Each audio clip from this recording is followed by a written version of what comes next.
Hi, I'm Jess, and 1 year ago I was hired as the campaign manager for Northampton North. It's been a busy year, but we're making real progress. My focus has been on growing our membership and recruiting new activists. We have a fantastic team out knocking on doors and hearing from residents all year round. Because of this, we have a team ready to win at the next election. My name is Akram Mwanga. My role is Borough Campaign Manager for Barking and Newham. My role involves bridging the communication gap between the association officers and the volunteers, and also the voters, and also CCHQ. I'm the go-to man. My name's Reece Fox and I'm the Borough Campaign Manager for Enfield and Haringey. When I started in Enfield and Haringey in 2017, my main aim was to build capacity. My team were going out once a week with maybe 1 or 2 people. Now, in 2019, they're going out 3 times a week with triple that figure. And that capacity building programme is really paying off. It's been hard work, but now that the association has me as a full-time campaign manager, we can work together to get more members and more activists. And it's working. We've managed to grow our membership by more than 1/3 in just 12 months. It's partly because of the approach we take. I'm a big believer in making campaigning fun. My priorities for the future are training and more training, getting more volunteers, and we need to get the support base for the party to carry out a massive campaign. We need to get more volunteers and capable to go onto the doorstep and engage with voters on a day-to-day basis. It is thanks to your support that we can continue to build capacity. Across the country, campaign managers like me are doing great work, winning elections, raising money and bringing in new members. Labour are ready. In the last 7 months, they have recruited 102 members of staff. So with your support, we can continue to build capacity and take the fight to Labour.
reality of talking to businesses. And I guess the question is, does a Prime Minister want to test who's right and who's wrong in this battle of words over the risk of no-deal Brexit? Or would they rather try and leave smoothly? Because most of the public don't care about it as much as the Conservative Party and their Euro battles that have been running for decades. They want it done, but they do not want disruption to their lives. And no Prime Minister in their right mind would wish disruption on their own citizens. OK, talk to me about this being floated around front page of the Times newspaper today, that Boris Johnson, if he wins, would be planning for a general election. Get Brexit done, neutralise the Brexit Party and Nigel Farage, and then go for Jeremy Corbyn, while the leakers said, those in Team Boris Johnson were saying, while Jeremy Corbyn is still in post.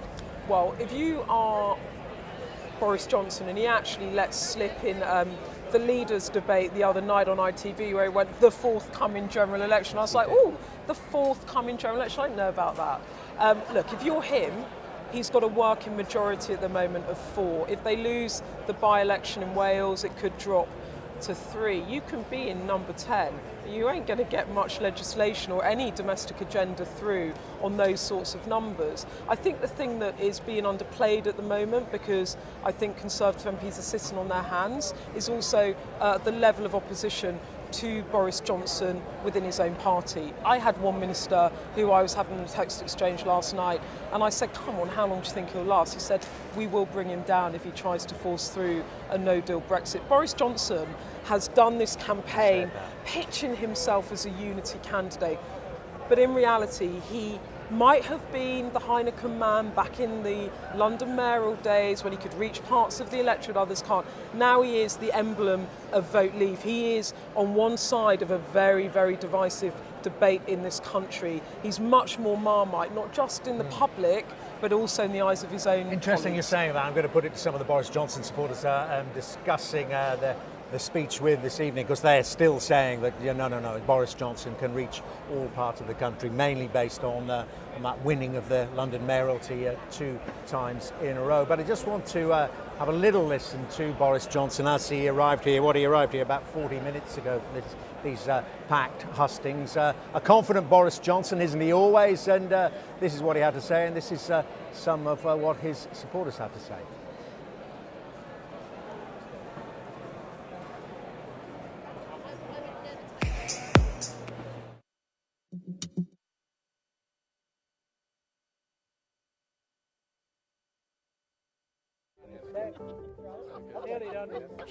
Yes, of course you can. If I get in, we'll come out deal or no deal on October the 31st. Good man. We'll do that. Thank you very much. Would that make you come back and vote Conservative again? Yes. That's the spirit. Yes. But we've got to have the courage to tell the people of this country that we can do it if we really want to. And that's the only way, actually. And you're the only person that can do that. A lot of teachers are telling me that they feel that the funding per pupil isn't high enough. We need more police out there, but sometimes I think we need. And stop and search? Yes. Totally with you. I'm scared because my daughter used to live in London as well. Yeah. She's at university. Safe big city it was when I used to run it. I can tell you we got crime down by 20%. We've got the murder rate down. Like Mr. Khan off, but it's not good. But I also think we need to be supporting the wealth creators in the business sector, because otherwise you're not going to have the dosh to invest. Right. Cut some taxes and you'll get more money in. Would you normally think of yourself as a Conservative voter, would you say? No. No? Ever? Can I ask you a terrible question? Would you consider voting for me? Yes. If there is one lesson from that referendum of 2016, it is that too many people feel left behind, that they're not able to take part fully in the opportunities and success of our country. That's why now is the time to unite our society and unite our country, to build the infrastructure, to invest in education, to improve our environment, and to support our fantastic NHS, to lift everyone in our country, and of course also to make sure that we support our wealth creators and the businesses that make that investment possible. Now is the time for us to believe in ourselves and what we can do. And that's why I am standing to be leader of the Conservative Party.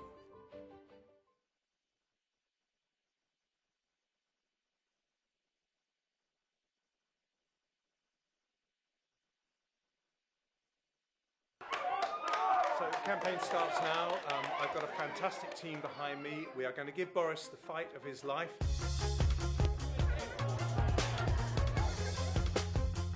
I'm in the great Conservative town of Bournemouth. We're off to Birmingham. We're in Cardiff, here in Aberdeen, and we've got to get there before Boris. We're the capital of the East Midlands, Nottingham, home of Robin Hood, and I'm going to rob all those Boris votes. This is the most ridiculous photo opportunity ever. It's 9:15 in the morning and I've been told to buy an ice cream. Cheers, Boris, if you're watching. May the best man win. We as Conservatives are the party of the family, and I'm just so proud that we've become a party that understands that families can be different, they can have different shapes and sizes, they can still be happy, solid, strong families. Coming up here and you realise that Brexit is the biggest opportunity for the fishing industry in 40 years. Can I tell you what I want to do for you, Alan? If I'm Prime Minister, I'm going to have the biggest cuts to business taxes. So I announced my plans with a very big increase in our defence spending. Boris promised on the side of a bus an extra 350 million every week for the NHS. I actually delivered that promise, More, and I will deliver Brexit. Okay.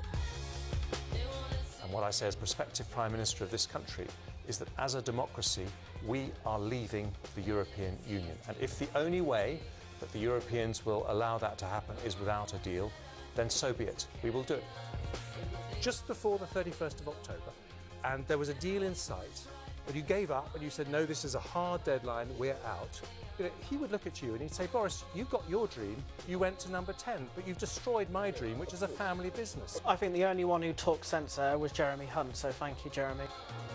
Who chooses our ambassadors is a matter for the United Kingdom government and the United Kingdom Prime Minister. You're the man for the job. Thank you very much indeed.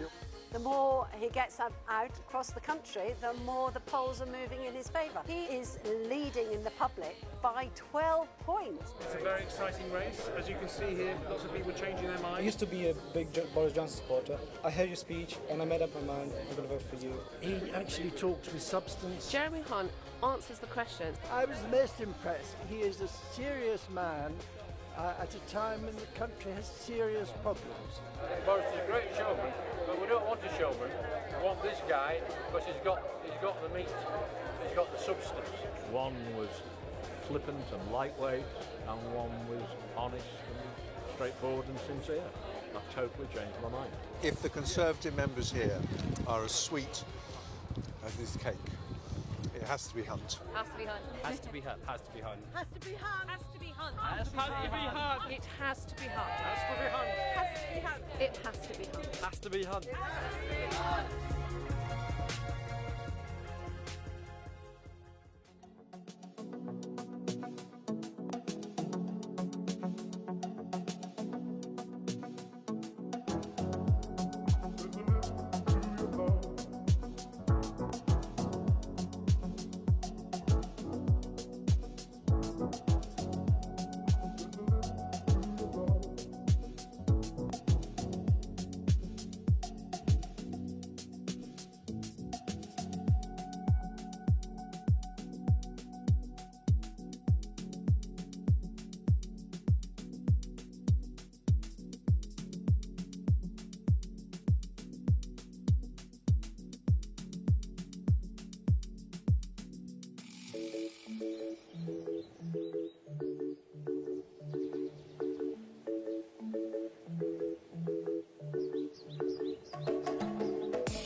Today is another day to find you shying away.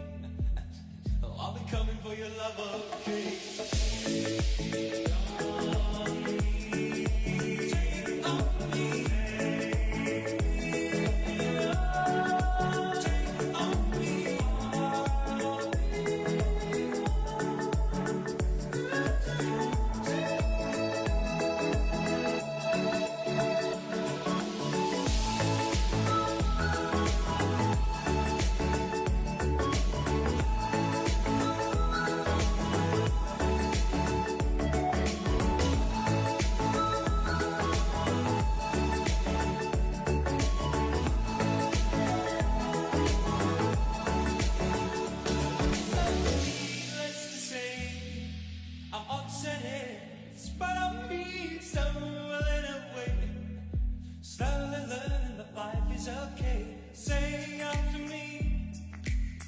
It's no better to be safe than sorry.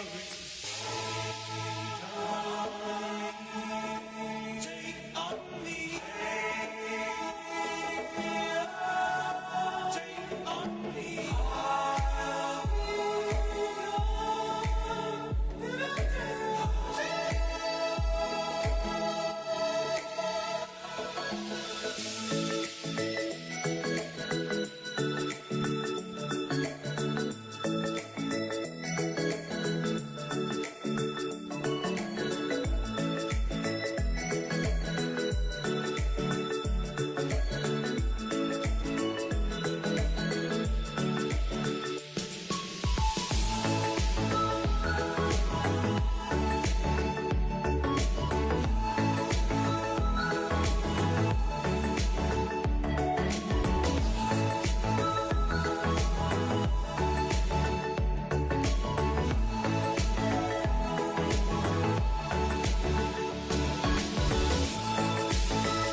Hi, I'm Jess, and 1 year ago I was hired as the campaign manager for Northampton North.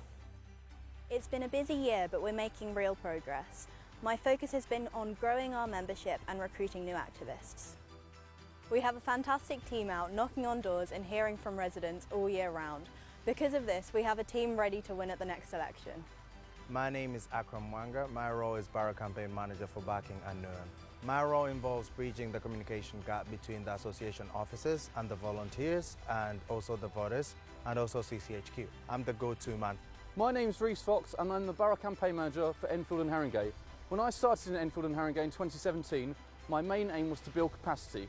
My team were going out once a week with maybe 1 or 2 people. Now, in 2019, they're going out 3 times a week with triple that figure. And that capacity building programme is really paying off. It's been hard work, but now that the association has me as a full-time campaign manager, we can work together to get more members and more activists. And it's working. We've managed to grow our membership by more than 1/3 in just 12 months. It's partly because of the approach we take. I'm a big believer in making campaigning fun. My priorities for the future are training and more training, getting more volunteers, and we need to get the support base for the party to carry out a massive campaign. We need to get more volunteers and capable to go onto the doorstep and engage with voters on a day-to-day basis. It is thanks to your support that we can continue to build capacity. Across the country, campaign managers like me are doing great work. winning elections, raising money and bringing in new members. Labour are ready. In the last 7 months, they have recruited 102 members of staff. So with your support, we can continue to build capacity and take the fight to Labour.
this is to end in fire, then we shall all burn together.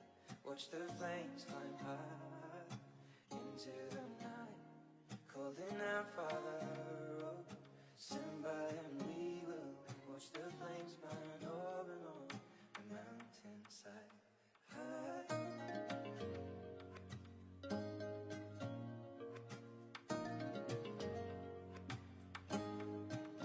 And if we should die tonight, we should all die together.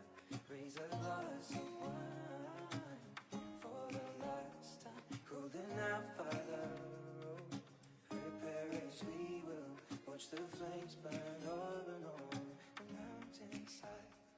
Desolation comes upon the sky.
Ladies and gentlemen, hello and welcome to Excel London. After 15 semi-finals, we now have the live final of Tories Have Got Talent. But the question is, will we need a super over? Yes. Who knows? Now, my name's Ian Dale. I present the LBC radio evening show, 7 to 10 every evening, and we are transmitting this on LBC throughout the country right now. Welcome also to the viewers of Sky News and the BBC News Channel. Now, let me tell you how tonight is going to work. I'm going to introduce you to our two warm-up acts in a minute. Kylie Minogue was unavailable, so you'll have to make do with Andrew Sharp and Brandon Lewis. Then we will meet the two candidates. Firstly, Boris Johnson. He won the toss and he's elected to go first.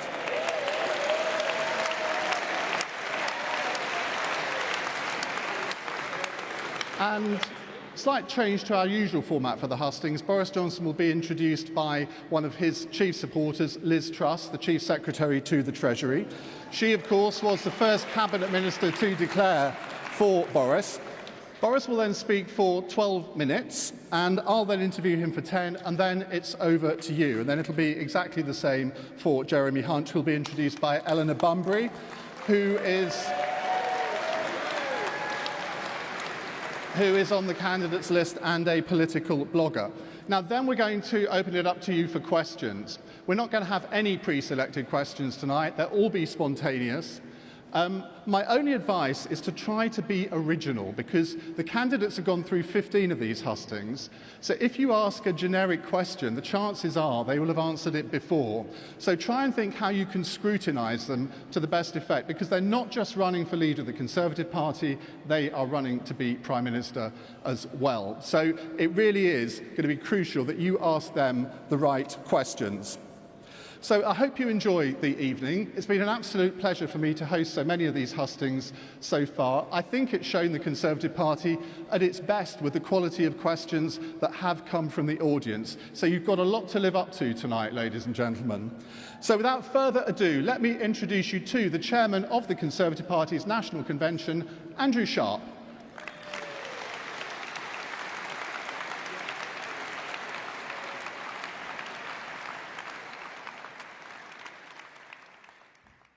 Thank you very much indeed, Ian, and thank you all. It's a pleasure and a privilege to welcome you to the final hustings of this particular leadership contest. And it's great to see so many people here. There's been tremendous demand to attend hustings around the country, as I'm sure you're aware, and that's necessitated more than one change of venue, including tonight. And obviously this is a very special venue for a number of reasons. Firstly, because it's comfortably the largest that we've had, and you are comfortably the biggest audience, so pat yourselves on the back, London. But it's also very special because I can also confidently say this is the only venue, hustings-wise, where I've actually seen the Red Hot Chili Peppers play. Now, seriously, there is no doubt that this process, as Ian said, has actually been very good news for our party. You'll have seen plenty of positive media commentary about previous events. And some of the questions have even been described by no less an organ as the FT as spot on.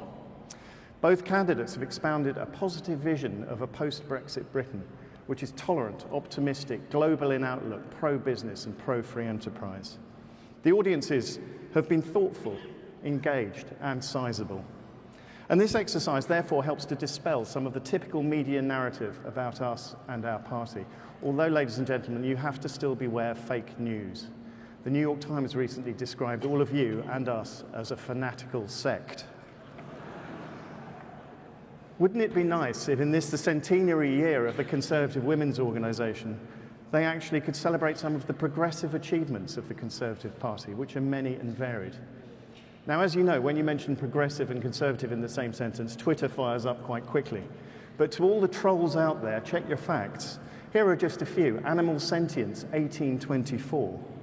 The second MP of BME descent, elected just up the road in Bethnal Green, 1896. Clean Air, 1956, and gay marriage in 2013. And let's not forget that Mrs. Pankhurst herself was a Conservative. So we're here tonight not just to elect a party leader, but a Prime Minister. Many of you will have already voted, and if you haven't, you should probably get on with it. We will know the winner in a week's time, and we're going to need to help the winner and unite behind him. He needs to deliver Brexit, and he needs to get back to the serious business of beating Labour. We made the case at the party board that the leadership campaign had to reach every part of our United Kingdom. All members, we argued, should have access to at least one hustings. There was no disagreement on this, so at this point I'd very much like to thank Brandon Lewis, the party chairman, for his support, and also more generally for his support for the voluntary party over the past year and a bit. I'd also like to thank at this point the ops and conference teams at CCHQ, led by Tom Skinner and David Comerford. Organising all of these has been a mammoth undertaking, and they've done an absolutely first-class job, as I'm sure you'd agree.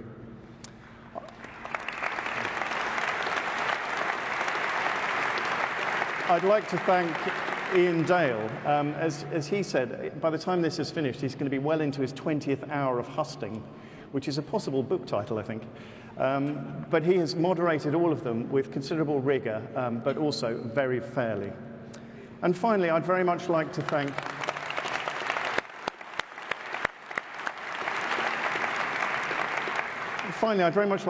the regional team here in London, led by Gotts Mahindra.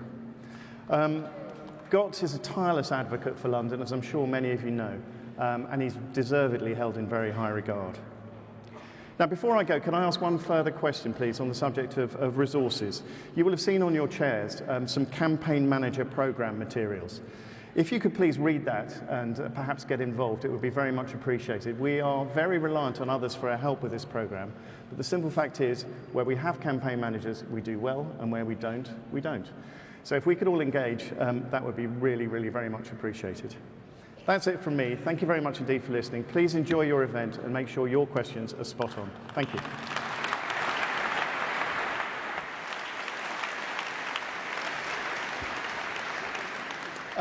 Thank you very much, Andrew. Just let me say one word about how the question and answer sessions are going to work. Obviously, given the size of this room, I won't be able to say the woman in the red at the back there. So it's going to be, I hope you'll be able to recognise who I am pointing to and wave at me if you think it's you.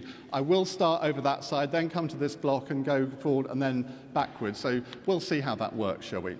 Now, let me introduce you to our final warm-up speaker before we hear from the candidates. It's the chairman of the Conservative Party, Brandon Lewis.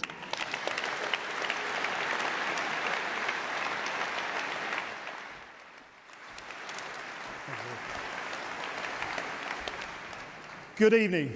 And first of all, I just want to add to something Andrew said, which is I think we could once again give a huge thank you to Ian Dow for hosting so many of these.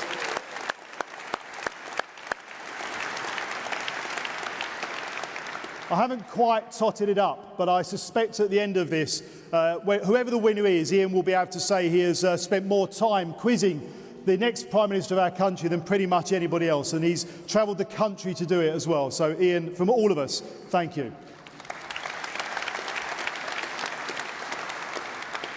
And thank you to all of you. Across the last few weeks, across our entire country, all 4 nations and all regions of the country, we have held hustings. And time and again, as Andrew rightly said, we as a party, I think, have shown why we are such a strong, such a good and such a positive party. Our members, all of us as members of the party, have taken our duty solemnly. And I've seen very clearly over the last few weeks that our family around the country have been very clear about the fact that we're not just selecting the next leader of our great party, but the next Prime Minister of our country. And the questions and the response has reflected that. And I know it will here tonight, where we have got, as you can see, one of the largest audiences we've had for some time, and certainly the largest of this hustings. So thank you, all of you, for coming to these hustings all over the last few weeks. And we also do need to remember that in all of those regions, there are seats that we do need to win, to make sure that we hold great MPs, and a big thank you to my colleagues who are with us this evening, and also to gain more seats back from Labour and from Lib Dems, to ensure that Jeremy Corbyn can never get the keys to Downing Street. And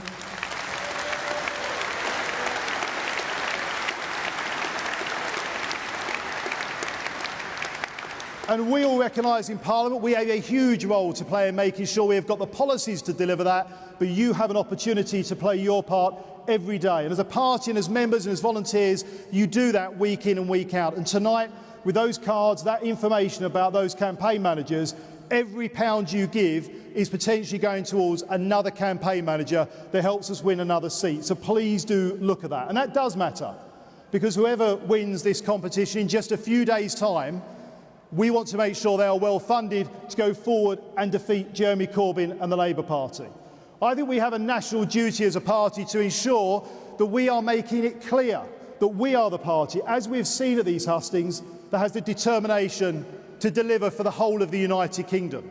And what you're here tonight, if you've been watching, what you will have heard over the last few weeks from these great candidates, is that we are a party with leaders who have got vision, determination, passion and enthusiasm to take our country forward, reminding all of us and everyone in our country why we are the longest standing and most successful political party in the world, and why we are clear that we have a duty to make sure we are returning Conservatives at both local and central government in the future. And tonight you will hear from both those candidates that positive vision. I hope you enjoy this evening. I hope you've got some great questions lined up. And if you haven't already, as Andrew again rightly said, make sure you remember to vote. Enjoy the evening.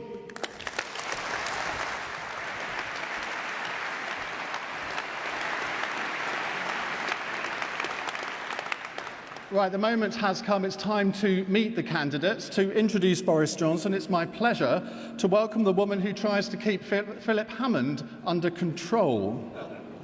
She's the MP for South West Norfolk, and she was the first in the Cabinet to endorse Boris Johnson. Please welcome Liz Truss.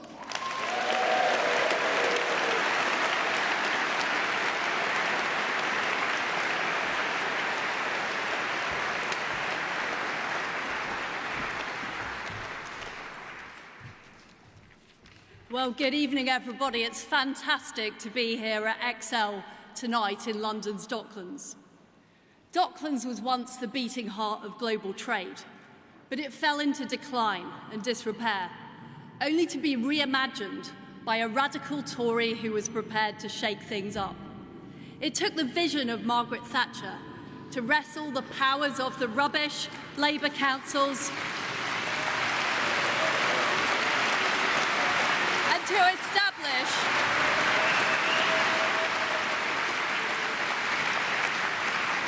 and to establish the Docklands Development Corporation.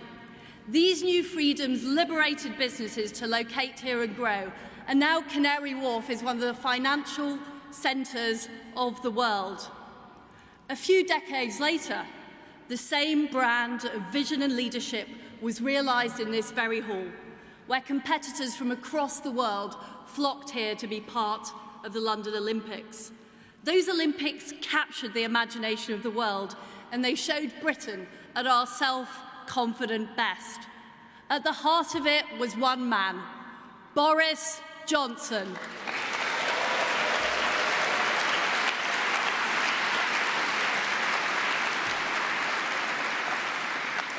Boris Johnson put London on the map. He was the mayor who cut crime, who built houses, who levelled up all parts of this great city with world-class infrastructure. And having worked with Boris for several years now, I am convinced that he is the man to do that for our entire country. To make our streets safer by backing the police to do their job, to allow enterprise to flourish and to champion entrepreneurs, to level up and unite all parts of Britain with world-class infrastructure, to recapture the spirit of Docklands with free ports right across the country, including brilliant places like Teesside and Liverpool, to make us a global economic powerhouse, the world's ideas factory. But ladies and gentlemen, in order to do that, we need to deliver Brexit by the 31st of October.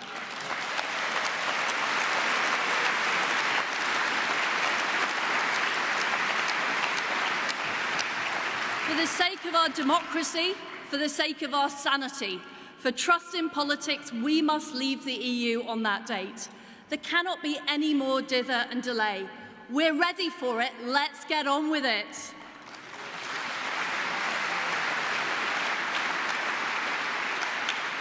But for me, this leadership election is about more than just Brexit. It's about having the courage to be Conservatives again, to make the case for Conservative ideas. We've been too afraid to argue for tax cuts, to argue for people having control and freedom over their own lives. Let's be honest, we've stopped inspiring people, instead relying on managerialism and focus group politics. People don't want to be told how to live their lives by the government.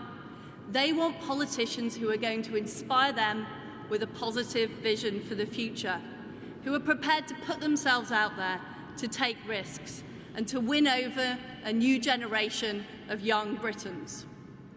Now, contrary to popular belief, young people are not commune-dwelling, flag-waving Corbynistas. They're entrepreneurs, they're innovators. They actually believe in lower taxes than older people. They're more likely to set up their own business.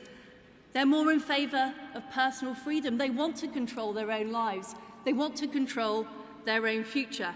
And I believe that Boris is the man who can cut through this cacophony of pessimism, this doom-mongering, these people who say that Britain's best days are behind us, that we can't do things anymore. I don't know about you, but I'm fed up of that. Now is the time for a belief in Britain. It's a time for ambition, and it's a time for peddling optimism.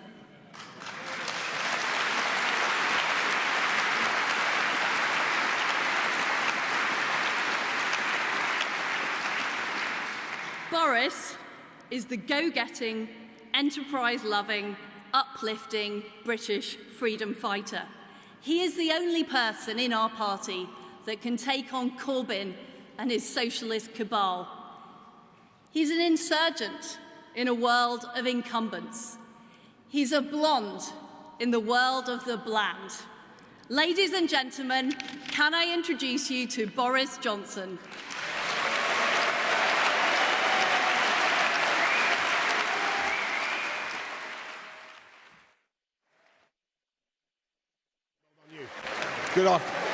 Good evening, everybody. Thank you very much, Liz. Good evening, everybody. Thank you so much. Thank you, all of you, for coming. Thank you very much. Thank you all for coming to this climactic hustings, and thank you all. Thank you very much. Thank you all for coming to this climactic hustings of what I think has been a very, very exciting election campaign that has, I hope you all agree, done huge credit to our Conservative Party. And thanks to everybody who's helped to organise, and thanks to Ian Dale, who's done about 15 of these amazing interrogations so far. And of course to my opponent, Jeremy. And I know that people are a bit down in the dumps about our party at the moment, and you wouldn't believe it. This is the reception here in this hall. But in the last election that we held in this country, we managed to get a staggering total of 8.8%. We saw our wonderful councillors lose many of their seats in the May council elections. More than 1,300 brilliant Conservative councillors went down. And I know that there are some people who are gloomy about our prospects, but I want to tell you all tonight here in this fantastic Excel building that the hour is darkest before the dawn. And we are going to turn this thing round. And we're going to come back and we're going to win. And I'll tell you what we're going to do. We're going to do several things. First and most important, we need to get Brexit done by October the 31st. And to do that, we need to do some essential things. We need, first of all, to take the provisions for our European Union friends who are living here in this country, working here in this country, the 3.2 million, and we need to pass those protections into law, don't we? We should have done it years ago. Let's do it. Let's put it into law. Number two, we need to take the 39 billion pounds that we're proposing to send to Brussels and place it above the talks in a state of creative ambiguity until we get the answer that we need. And then, of course, we take the complex issues, actually not so complex, there are already solutions to all of them, but we take the questions that are raised by frictionless trade across the Northern Irish border and indeed every other border between the UK and the EU, and we remit them for solution to the place where they properly belong in the context of the free trade agreement that we will strike with our European friends and partners after we have come out on October the 31st. Doesn't that make sense? Yes, it certainly does. That is the way forward. And of course, at the same time, we've got to get ready. Like as in any negotiation, everybody's done one. Everybody knows what it's about. You have to be prepared to walk away if you absolutely have to on different terms, don't you? Makes sense. And we will get ready. This is a great country. We can do it, can't we? Yes, we certainly can. Yes, we certainly. Drinking water, and I've even heard it said, I think, by the Department of Agriculture, that there wouldn't be adequate supplies of milk solids and glucose and whey, wherewith to make the Mars bars in Slough on which our children depend. And I have to tell you, I think that, and I even heard it said that somebody at Tesco said there wouldn't be Christmas dinner if we came out without an agreement on October the 31st. Do you really think this great country of ours is incapable of making Christmas dinner, of victualling the people of Britain with Christmas dinner? I tell you, the planes will fly. Whatever deal we do, and it will be a great deal, whatever deal we do, the planes will fly. And there will be clean drinking water, my friends, and there will be adequate supplies of glucose and milk solids and whey to make the Mars bars that we need. Because where there's a will, there's a way, ladies and gentlemen, as you'll have heard several times before in the course of this campaign. And it is then after that we, of course, well, actually before then, as soon as, if I'm lucky enough to be elected, we get on immediately with a programme of revitalising and reinvigorating our great Conservative Party and our Conservative brand.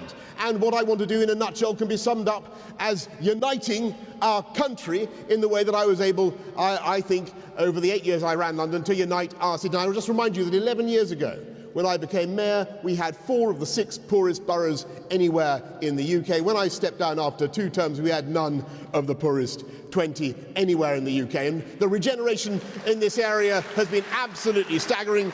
And what we did it by some very simple things. We drove down crime. And I'm delighted to see my friend and colleague Kit Malthouse over there, James Cleve and others, all of whom had played a huge part in this. We drove down crime in London by about 20%. We've got the murder rate down 50%, and you can't fudge that statistic, my friends. We got the murder rate down, and it ran for fewer than 100 for 4 or 5 years whilst whilst I was there, an incredible thing for a city of 8 or 9 million people. And that is what we did by sound Conservative policies of backing the police. We also put in fantastic transport infrastructure, and we encouraged all sorts of ways in which people on modest incomes were able to take advantage of the opportunities in this extraordinary city. And as a result, at the end, it was the people on the poorest quartile of Londoners who had seen the biggest increase in their prosperity and their life expectancy. And that is what modern conservatism is all about.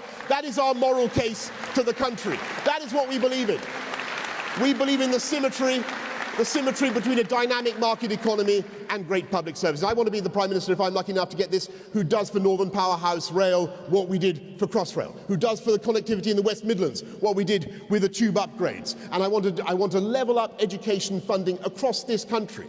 Every Conservative surely believes that all the children in this country should have the same basic access to a great education. Let's lift up education funding around this country, raise the per capita minimum around the UK. And I'll make one final point. It's about education, it's about transport infrastructure, and of course it's about technology of all kinds, and I'll single out full fibre broadband. Is it not time that the people of this country had the full fibre broadband, the access to the internet that they deserve? And by the way, the people of Spain already have, I think, 85 or 90% coverage, whereas we have only 7%. How patético, I think is the word I want in Spanish. Absolutely pathetic. In Spain, in pueblos in Andalusia, they have speed of light access. Here in the UK, we're staring at the pizza of doom in towns across the UK. That is not right. It's not fair on people in towns, in communities across in rural Britain, which, believe you me, are going to be left behind on current timetables until 2033. 2033 before they get full fibre broadband. We're going to accelerate that programme massively. We're going to give everybody full fibre within the next 5 years. And that is the way, by education, by infrastructure, by technology, that you level up. You level up and you unleash the talents of the whole country. And people will say, well, how are you going to pay for these spending commitments? And they're going to ask. And I've given you the answer already. It's that we Conservatives believe in supporting the wealth creators of our country. And we believe in enterprise, and we understand enterprise, and we support the business and the industries and the industries of our country. And we support what they're doing, by the way, not just in creating wealth, but also in helping to improve the environment, because it's the breakthroughs in technology, the battery technology and wind turbines and all the rest of it that are helping this country to improve the environment and to reduce CO2 and tackle global warming, whilst creating hundreds of thousands of green-collar jobs. That is the future for our country, supporting wealth creation, supporting enterprise as a way of protecting the environment and producing jobs at the same time. And of course, there's one group of people who don't get that symmetry and that balance at all, who don't understand the vital importance of wealth creation. You know who I'm talking about. He has an allotment, he has a string vest, he has a collection of unsavoury views about all sorts of subjects. I'm talking about Jeremy Corbyn and, of course, the Labour Party. And it's not just that he supports Hamas and Hezbollah and the IRA, and he backs the mullahs of Tehran over our friends in the United States when it comes to what is happening in the Persian Gulf. It is far, far worse than that. His economic programme would be absolutely catastrophic for this country. He would put up taxes. He would put up taxes on inheritance, on pensions, corporation tax up to the highest in Europe, income tax up to 50p. He put up a tax not just on homes, but on gardens, my friends. In fact, I revealed to the people of Sevenoaks the other day and informed them that they have to change their name to Three Oaks after Jeremy Corbyn had finished with them. And all to finance, by the way, all to finance his chaotic £300 billion programme of renationalisation. Absolutely disastrous economic programme for this country. We cannot let Jeremy Corbyn anywhere near the government of this country, can we? Absolutely not. No, we're not. We're not going to do it. We're not going to do it. So we're going to beat him. We're going to beat him. So we need to get our mojo back as a party. We need to get on and get out of the EU on October the 31st. Well done. I'm glad to say at least one thing has cut through in the course of this election campaign. And if you want to understand, I'll just conclude with this. If you want to understand why it is that we must leave the EU and the advantages of coming out of the EU and the ability to take back control of our own democracy and of our own regulatory framework, I want you to consider this kipper. This kipper, which has been presented to me just now by the editor of a national newspaper, who received it from a kipper smoker in the Isle of Man, who is utterly furious because after decades of sending kippers like this through the post, he has had his costs massively increased by Brussels bureaucrats who have insisted that each kipper must be accompanied by a plastic ice pillow. Pointless, expensive, environmentally damaging elfin safety, ladies and gentlemen. And when we come out, therefore, we will not only be able to take back control of our regulatory framework and end this damaging regulatory overkill, but we will also be able to do things to boost Britain's economy, which leads the world in so many sectors: bioscience, academia, arts, culture, media, sport, you name it. We lead the world, and we will be able to establish an identity as a truly global Britain and get our mojo back. And by coming out, finally, we will do the most important thing of all. We will restore trust in politics and restore trust in democracy. And we will prick the twin puffballs of the Brexit Party and the Liberal Democrat Party that are both sprouting saprophytically, as puffballs do, and feeding on the sense of decay and trust in politics. And when we come out on October the 31st, we will prick those two puffballs. We will bring the Liberal voters back. We will bring the Brexit Party voters back. And we will bring the kippers back as well. I've been working up to that punchline, as you can tell. And we will send, and by so doing, we will send Corbyn packing and send him into orbit where he belongs. And I would just remind you in conclusion that the last time I was called upon to defeat an emanation of the London Labour left considerably wilier and more devious than Jeremy Corbyn, we came from behind and we defeated him when our great party, the Conservative Party, was 17 points behind Labour in London. We did it then, we can do it again. We can win, we must win, and with your help, we will win. And I hope I can count on your support. Thank you very much.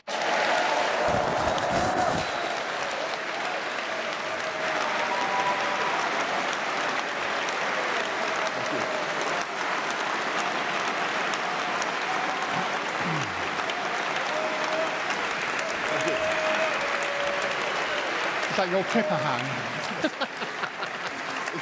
It's protected by a very, very stout plastic sheath. I was just worried that I'd shaken him by the kipper hand. No, it's all right. It's not a red herring. It's true, or at least according to the editor of the Daily Express, it's true. So. When will you introduce a Queen's speech into Parliament? I'm not going to comment on our programme, except to say that we will obviously have a great programme. We will be looking to do all sorts of things that I've mentioned, but our priority is to get Brexit done on October the 31st, and I think that's what the people of this country want us to concentrate on. This session of Parliament has gone on for 2 years or so. It's the longest session since I can remember. It is normal to have a Queen's speech at the beginning of November, which would be a kind of convenient timing, wouldn't it? Ian, you're a brilliant political journalist, and I congratulate you on your acumen on this point, and I'm not going to dissent from you. No, that's a reasonable point. But you know my point is that 2 weeks before a Queen's speech, you normally prorogue Parliament. That is yes. Tradition. I thought you were working up to that one. It's precedent. I thought you were working up to that one. Look, I think what your question is concealing is do I think that MPs are now psychologically ready to get this thing over the line? Do I think our great party is going to come together and deliver Brexit and restore trust and confidence in democracy? Yes, I do. Yeah, I tell you why, because we are staring down the barrel. And we've seen hundreds of thousands of votes hemorrhage away to, as I say, to the Liberal Democrats and to the Brexit Party. And the same goes for Labour. With heroic and superhuman incompetence, they're far below us in the polls. I mean, they're now 18% or something. They're going to want to get this thing done. They're actually beating you in the polls, latest polls at the moment. Oh well, okay. Are they? I saw one. I saw one that put them on 18%, but maybe I was a few weeks ago. But when you see the new head of the, was it? When you see the someone help me out here. I think there was a recent one. When you see the new head of the European Commission making a speech in the European Parliament, promoting a European army, more European integration, etc., and Michel Barnier making it clear yet again that the withdrawal agreement is not for reopening, how do you, Boris Johnson, think that you are going to get a deal over the line by the 31st of October? They're not willing to do it, are they? But I think you've with huge eloquence and characteristic, you've made the point for me that the EU is proceeding in the direction that they are choosing for themselves, with further integration, with moves towards what is described as a European army. In fact, it won't amount to anything of the kind. But anyway, they want to do much more integration, federalist programme. That's not right for this country. The British people were asked a question on June the 23rd, 2016. Did they want to remain part of that programme of ever closer union, creating effectively a single polity out of 28 countries, a federal programme? And they thought about it very deeply, and they decided that on balance they did not want to do so. And they saw a different future for the UK, a global future, rekindling friendships and partnerships around the world as we can, and we will. And the British people were very confident and optimistic about the fate of their country and what it could achieve. And I think they've been slightly dismayed by the gloom and negativity that has risen off the Palace of Westminster. And that's why I think MPs are getting the message, and why I think we're going to get it done. But the European Union are not getting the message. That's my point. They won't reopen the withdrawal agreement. Why do you think you're in a better place to get them to do so than your opponent? They regard you very suspiciously, whereas they regard him as someone they can do business with. Well, I've no evidence for your last assertion at all. I have a great many friends in the EU Council of Ministers. If you want evidence of my ability to negotiate with our friends in Brussels, look at what we got them to agree to after the Russians poisoned those poor people in Salisbury. We had the French, the Germans, many other European countries immediately coming to the support of the UK and agreeing to expel Russian diplomats, Russian spies, from their own countries, thereby incurring the wrath and reprisals of the Kremlin, to show their support and their solidarity with the UK. We have friends in Brussels. We have plenty of people who will want to negotiate with us throughout the summer. But as I say, if there is a refusal to be flexible, if there is a refusal to compromise and do whatever I think everybody can see is sensible, which is to protract the existing arrangements until such time as we can do the free trade deal. If they absolutely won't do that at any price, they won't change a dot or a comma of this withdrawal agreement, and I think, as I say, that it's dead and it needs to be junked, then obviously we have no choice but to get ready to come out on different terms. And that's what we'll do.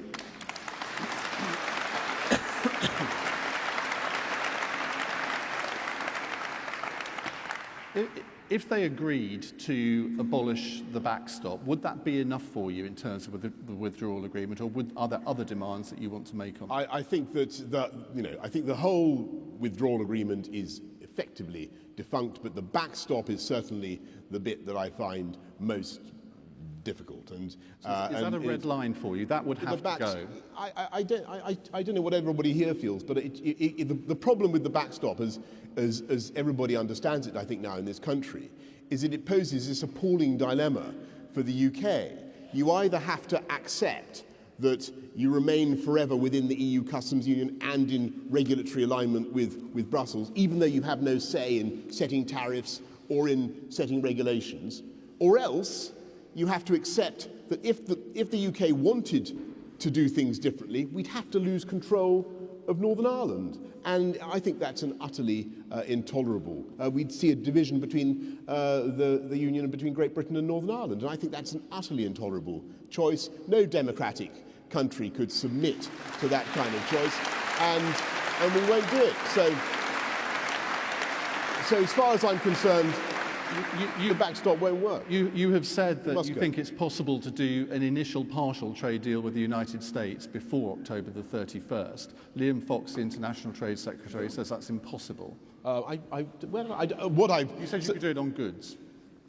What I think you could, I don't know where I've said that. Well, what you can certainly do is you can begin, after we come out on October the 31st, you can begin the work, not just with the US, but with plenty of other countries around the world. You can, once again, the UK will be able to offer its tariff schedules in Geneva and begin the work of doing free trade deals. And that's a very interesting and exciting moment. After 45 years, we will be able to champion free trade around the world to renew old friendships and partnerships in a way that we haven't been able to do for a long time. And I think that will be a great thing. And look, I'm not going to pretend. I think it's very important for people to understand that a free trade deal with the US is not going to be done in a trice, and it is not going to be something that overnight adds several percentage points to UK GDP. It will add, it will substantially boost our GDP over time, but it's not something that is going to be done instantly. And I also think it's important for people to bear in mind that the US are very tough negotiators, and we will also have to be very tough. And there are huge opportunities in doing a free trade deal with the US. Believe me, there are huge opportunities, but they will also make some very robust demands. And we've got to be prepared to be robust in exchange, and we certainly will be. Would you describe yourself as a feminist? Yes, absolutely. Yes. What does that? A feminist is somebody who believes fundamentally in the equality of human beings and the equality of the sexes. That's what I believe in. So would you, 20% of the Conservative Parliamentary Party now is made up of female MPs, I think 30% in the Cabinet. 21. Is it 21? I think it's right. Would you consider introducing all women shortlists in parliamentary selections to get that number up?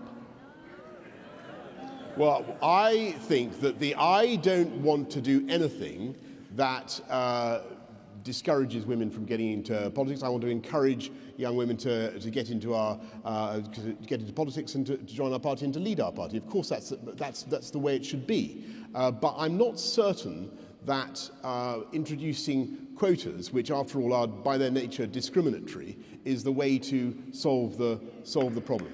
I think the answer is to show what you mean by doing. And if you look at the team I had in City Hall, it was basically, I called it a feminocracy, but that's a bit of an exaggeration. It was more or less 50-50, the top table in City Hall, and we did a huge number of things to promote. So the thing I'm proudest of was actually, well, apart from the Russian thing, the thing that we did in the Foreign Office is that we championed, this is just proof of my feminism, by the way, but it's a vital point, and all Tories should think about this. We championed 12 years of quality education for every girl in the world. And I don't think people in this country realise quite how bad the position is in so many other countries around the world. Whether it's sub-Saharan Africa or South Asia, you have female illiteracy rates running at 60%, sometimes 80% in some African countries. And that is the core reason for so many of the other problems that we're seeing in those countries, so whether it's political tensions or whatever. And if there's a single sort of Swiss Army knife policy to solve the problems of the world, believe me, it is insisting on equality of education between boys and girls around the world and 12 years of quality education.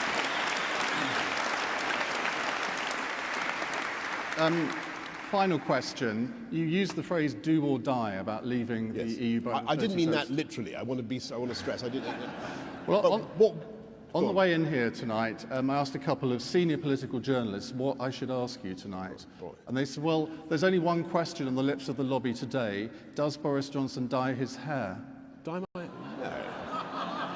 No, I never. But I mean, I don't normally answer personal questions, but since you've, you know, it's an outrageous suggestion. So that's what with? Well, I've no idea. No. Looks perfectly natural to me, but hey. Right. Did they really ask you? They did ask me to. It shows this has been a long election campaign. And they've really run out of things to ask. They know what day we're leaving the EU. They know how we're going to do it. They're reduced to asking about, you know, things. Anyway, there you go. Right. Let's see if the audience has got some better questions than that, shall we? I'm going to stand up so I can see properly. We'll start over here. Right, let's go to the guy standing up right in the corner there, right at the... Or has he got the microphone? I don't know. Yeah, you, sir. And then in this block, the lady there with the hat. No, in front of the one with the hat. Hello? Yes, go ahead. Hi, Boris. There's a lot of fear-mongering from your opponent about the prospects of a general election. Do you not think that, in actual fact, it's essential to have a general election in order for whoever is the next Prime Minister to have a mandate to go forward and take us out of the EU? Well, thank you. I think actually the people of this country really feel that they've had quite a lot of electoral events in the last few years. There was an election in 2015, there was a referendum in 2016, another election in 2017. I think what they want us to do is get on and deliver Brexit. And that's what we're going to do. And I think it would be... That's what they voted for, that's what we're going to deliver, and then we should get on, as I say, with this fantastic programme of revitalising our party, pushing out with new power and conviction our vision of modern conservatism, which is, I think, a great sell for the people. I think the broad mass of the British people will get what we're talking about. We're talking about believing in business and enterprise precisely because that generates great public services. And then once people understand, you know, it's a very simple idea, isn't it? It's not rocket But if Parliament stops you from leaving on the 31st of October, and I know you're going to say I'm being a pessimist, but if that happens, you would have no alternative but to call a general election. Well, I don't think, as I say, I don't think that I've talked to friends in the Labour benches, they don't show any particular enthusiasm for going to the country with their current leader. Let me put it that way.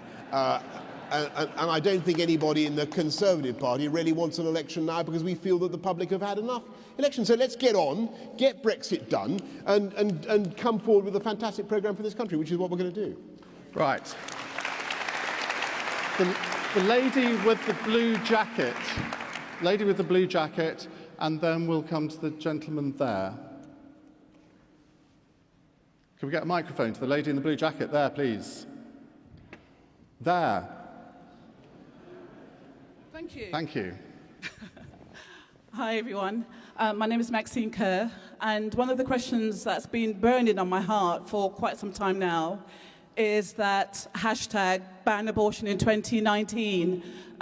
Boris, what are you going to do about the 9 million babies that's actually, sadly, lost their lives for the past 52 years? That's what I want to ask you, as well as Mr. Hunt as well. Okay, well, thank you very much. Listen, I've got to say, I believe firmly in a woman's right to choose, and I think that there is, and this is a matter of conscience in our Parliament, and a matter of conscience in our Parliament. MPs should decide according to their consciences. But that's where I am. Right, gentleman there. Then we'll go to gentleman there in the middle. I don't know what... Grey shirt, is that grey shirt? Just over there. Good evening. Magistrates' courts have the power to deal with 95% of crime at the moment. Ladies and gentlemen. The present Justice Secretary, over here. Oh, sorry. The present Justice Secretary has plans to abolish sentencing powers for most magistrates' sentences. On the statute books, there is the power to double sentencing. Where do you sit with this? Generally, I think that sentencing has, I'm afraid, become too soft. And I think particularly with respect to serious and violent sexual offences, you're seeing time after time people serving only half the sentence that was pronounced in open court, or less. And I think that unless there is, absolutely overwhelming reasons to the contrary, serious sexual and violent offenders should serve the sentence that they have received. Because I think too many people are coming out on licence and then actually committing new offences. I think there have been, I think, 12 murders committed since 2010 by people out on who have been released early, murderers who have been released early. So look, and to say nothing of serious sexual offences of all kinds, too many people are coming out early. The public have spotted it, and we need to do something about it. Right. Gentleman there that I put... Can we get a microphone to him, please? No, back.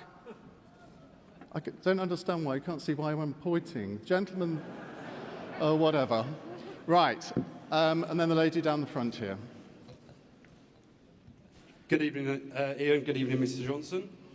My name is Darren Green, and although you're refusing, Boris Johnson, to accept the possibility of a general election, if that were to become apparent that it was following and you hadn't put Nigel Farage and the Brexit Party in their box, as you said you wish to do, is there any way you could envisage any form of coupon election working with the Brexit Party to help stop a Jeremy Corbyn government? Well, thank you. Look, I want you to know, I think it must have been about 25 years ago or more that I met Nigel Farage in a pub for a historic sort of Cold War meeting in which I tried to recruit him and he tried to recruit me, and we failed, and we went our separate ways. And actually, I don't believe that we should do deals with any party. We are the Conservative Party. We're a great party, and we're going to get this thing done. We're going to get this thing done. We're going to restore trust and confidence in our democracy, and then get on with selling our Conservative agenda again. Why would you even meet him? What? Yes. I will rule it out. Yes. I rule it out. Why did you meet him, though? Thank you. Thank you for allowing me that important clarification. Why did I meet him? I think I was, well, because I think I was then a journalist, and I can't remember what. I think he was a metals dealer, and he was a metals dealer. And let's go to the lady in the front row there, and then the gentleman in the white shirt. Good evening, everybody, and good evening. Can you stand up? Oh, stand up. Oh, wow. Okay. Good evening. And good evening, Boris. Good evening. How are you? Good evening. My name is Ariola Araba, and I want to speak on behalf of a lot of parents who don't know what to do when it comes to teaching their children about managing money. Yes. 6 out of 10 children are leaving school without the essential skills, and there's high levels of debt, mental health, and everything else. So can you tell me exactly what the plans are to help children from primary school age 7 to learn how to manage money better? Thank you very much. And it's so interesting. If you do a long election campaign like this, you start to realise what's on people's minds. And it's so interesting how often this question has come up. And clearly, we're not doing enough in our schools to teach kids about money and the management of their finances. And of course, it's critical for people because their lives can go off the rails simply by making a few elementary mistakes, and they can be helped. And of course, the answer is better education, as you rightly say, both in primary school and in secondary school. We're going to put more money into primary school. We're going to raise, as I said, we're going to level up the funding to 4,000, a minimum of 4,000 per pupil in primary, a minimum of 5,000 per pupil in secondary. And I will consider, having listened to this campaign very carefully, I will consider what we can do if I'm lucky enough to become leader.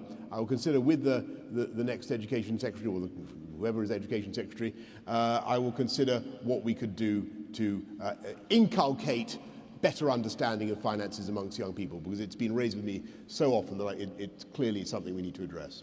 Are you good at managing money? I got into terrible. I think you asked me a question about my personal. No, it wasn't you. It was Hannah who asked me a question. I'm sorry, forgive me. It was Hannah. What can I say about it? I've certainly spent a lot. Yes. Well, if you're going to be First Lord of the Treasury, you need to be quite good at managing money. I know, but I'm all right. Okay. Right, gentleman there, followed by the lady there. Just following on from the question about managing money, the fact is you have pledged a programme of increased public spending and cutting taxes. How will you pay for this without increasing the deficit? Because it was the great Tunisian sage Ibn Khaldun in the 14th century who pointed out that there are some taxes that you can cut that actually stimulate economic growth.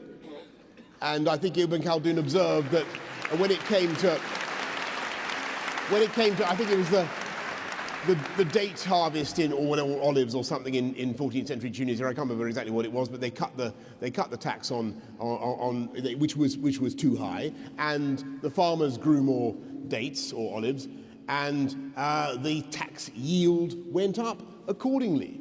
And that is an approach that whenever corporation tax is cut, it yields more money. We should be cutting business taxes now. We should be stimulating growth, stimulating the economy. And we should also be doing things, as I said just now, to take the other burdens off business. And if businesses are obliged to send, as I said, plastic ice pillows through the post when they used to just send a kipper before, and suddenly their profit margins are destroyed, there are things that we will be able to do when we come out of the EU that we weren't able to do before. But the most important thing to do is to use fiscal measures to stimulate economic growth and champion business, and that is what we will do. And don't forget, and just to come back to my crucial point, the reason our mission here today is so important is that there is another political party that has a diametrically opposite philosophy and thinks that they can continue to pluck, how shall I put it, pluck the feathers of the, if you imagine the UK economy as a beautiful two-winged bird, right? But most beautiful birds have two wings. If this bird, one is the free market side of the economy, the other is great public services and infrastructure, and you need both to propel the other. But Labour, with a huge agenda of taxation, would pluck so many feathers from the wealth-creating side of the economy, from that wing, that we would go into a kind of death spiral.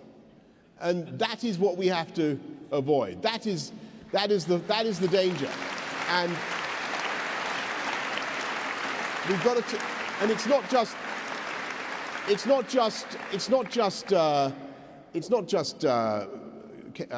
Jeremy Corbyn. It's John McDonnell. John McDonnell is so left-wing. John McDonnell is so left-wing, he was actually sacked by Ken Livingstone for forging a budget in 1984. I mean, this guy, he is a crypto. Well, I'm going to be careful what I say. Actually, he's not. He's a Marxist basically, and he would do colossal damage. He's a Marxist. Just talking of first budgets, Jeremy Hunter said he would cut corporation tax to 12.5% in his first budget.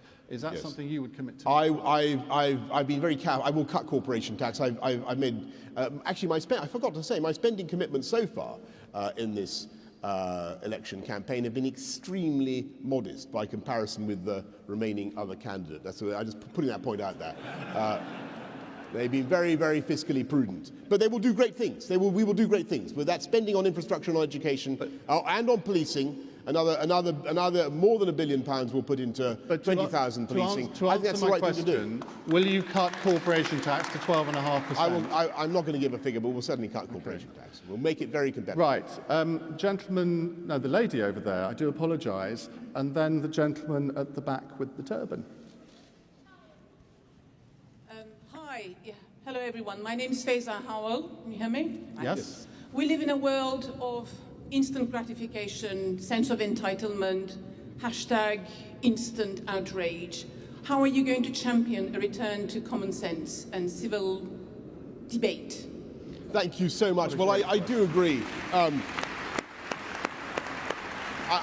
look, we have in this country, and it's absolutely vital that we do, we have very important laws against hate speech, against xenophobia, against discrimination, and racial prejudice of all kinds. And it's right that we should enshrine those protections in law. We can be very, very proud of what we have achieved. But we also have a tradition of robust debate and free speech. And if I may say so, I think sometimes we need to be prepared to say things that we think without necessarily getting our heads bitten off by absolutely everybody. And so let me put it that way. But without inciting any of the prejudices and hatreds that I described, and it can be done. Do you think Donald Trump should do that? Do what? Or just tone it down a little bit? Well, I think I said something the other night that made clear that if you're talking about what the president his tweets said about. Yes, I think it was. Look, I mean, I'll repeat it in case you missed it. I think it's totally unacceptable for the leader of a great multicultural, multiracial society to start using the language of sending people back home. I mean, that went out a long time ago, and it just isn't on. And I'm incredibly proud. I'm incredibly proud of having cunningly stationed my ancestors around the world before I became Foreign Secretary. The people that I was proud to be mayor of is the most diverse city on earth, and we can be incredibly proud of that because it shows what an amazing magnet we are for talent. And there are 300 languages spoken on the streets of London. So yeah, of course I deprecate that kind of language. But if you use that kind of language and talk about sending people home, that is racist language. Right. Why won't you or Jeremy Hunt call it out for what it is? I think I've made my position clear. Use the word. I think I've made my position clear on that, and I think that the President of the United States used language that was unacceptable, and that is my view. Right, gentleman there. And then the one person waving right at the back there. Thank you. Please allow me to begin with a Sikh greeting. Vaheguru Ji Ka Khalsa, Vaheguru Ji Ki Fateh. I've got a very serious question, Boris. It's regarding the British citizens which are detained and tortured abroad. So a British citizen, Jagtar Singh Johal, he's in India, 621 days. Yes. And then we got Nazneen. Yes. She's in Iran at the moment. Yes. So what's your commitment when you become Prime Minister to release them both and bring them back to UK? Well, thank you so much. And, thank you so much. And I have, as you know, I've lobbied on behalf of both those individuals, and if I'm lucky enough to be elected, I will continue to lobby on behalf of them. But I think I would want to pay tribute to the amazing work that is done by our Foreign Office around the world. We have a huge number of really tragic consular cases around the world, and the Foreign Office do an amazing and unsung job of helping those people in their circumstances and helping many of them to get home. Right. The gentleman at the back waving again. Have you got the microphone, sir? I hope you have. And then we'll go to the gentleman there who's doing an unfortunate salute. I bet it was wholly accidental. It was accidental, I know. Good evening, everyone. I hope everyone can hear me. Hi, Boris. Hi, Boris. Evening. He's right at the back there. I just want to ask, how will you ensure the government's housing policies don't lend themselves in creating ethnic ghettos inadvertently? Shall I tell you what you do? It's very, very simple. You build fantastic housing in the right place, and you put in superb transport infrastructure so that you can create mixed communities where there are high-quality jobs. If you look at the disasters of planning in the 60s and 70s where monocultural estates were built, it was because there simply wasn't the transport infrastructure. Look around London and look at the estates outside, and you can see exactly what went wrong. So what we should do is we should immediately get rid of the current useless Mayor of London, Sadiq Khan, who is doing nothing. And we should, he's not a patch on the old guy. We should get rid of him. He's doing absolutely completely invertebrate. We should get rid of him. And we should get on with fantastic projects like extending the Bakerloo line, which would allow you to build loads of new homes down in South East London. Do Crossrail 2, fantastic scheme. Crossrail 2 would liberate brownfield sites in North East London, enabling you to deliver about 200,000 high-quality homes within reach of the central activity zone of London. All the dynamism of the metropolis, you get mixed communities there, you get huge numbers of affordable homes, huge numbers of homes for people on low incomes, but you get all types of people living there. That is what you need to do. Fantastic transport infrastructure, liberating brownfield sites. That's what we're going to do. And that's why I made such an emphasis in my speech earlier on about what I want to do with high-quality mass transit. It is the great liberator and equalizer of society. If people on modest incomes can get to their place of work, then you will cheaply and conveniently, you will transform their lives. And the problem with those estates in the 60s and 70s was there was no easy way to get to the jobs. That's what we've got to do. Right, we have 3 minutes left, so we can fit 2 more questions in. Boris, if you can keep your answers relatively short on these 2. Right, the gentleman over there. Do you have a microphone? Can we have a microphone over there, please? And then, seeing as you pointed so nicely, why not? Thank you very much indeed.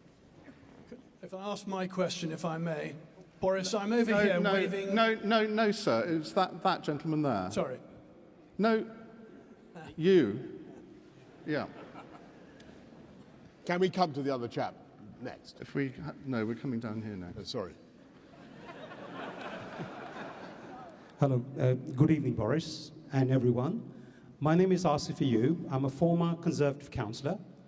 When you become our PM, how would you enhance and develop positive relationship of Conservative parties with British Muslims living in UK, as large majority of them don't vote for our party, although their values and principles are closely aligned to our Conservative Party? It could be crucial for our next general election, as Muslim vote bank can swing over 72 parliamentary constituencies. Thank you. We're absolutely right, and we must.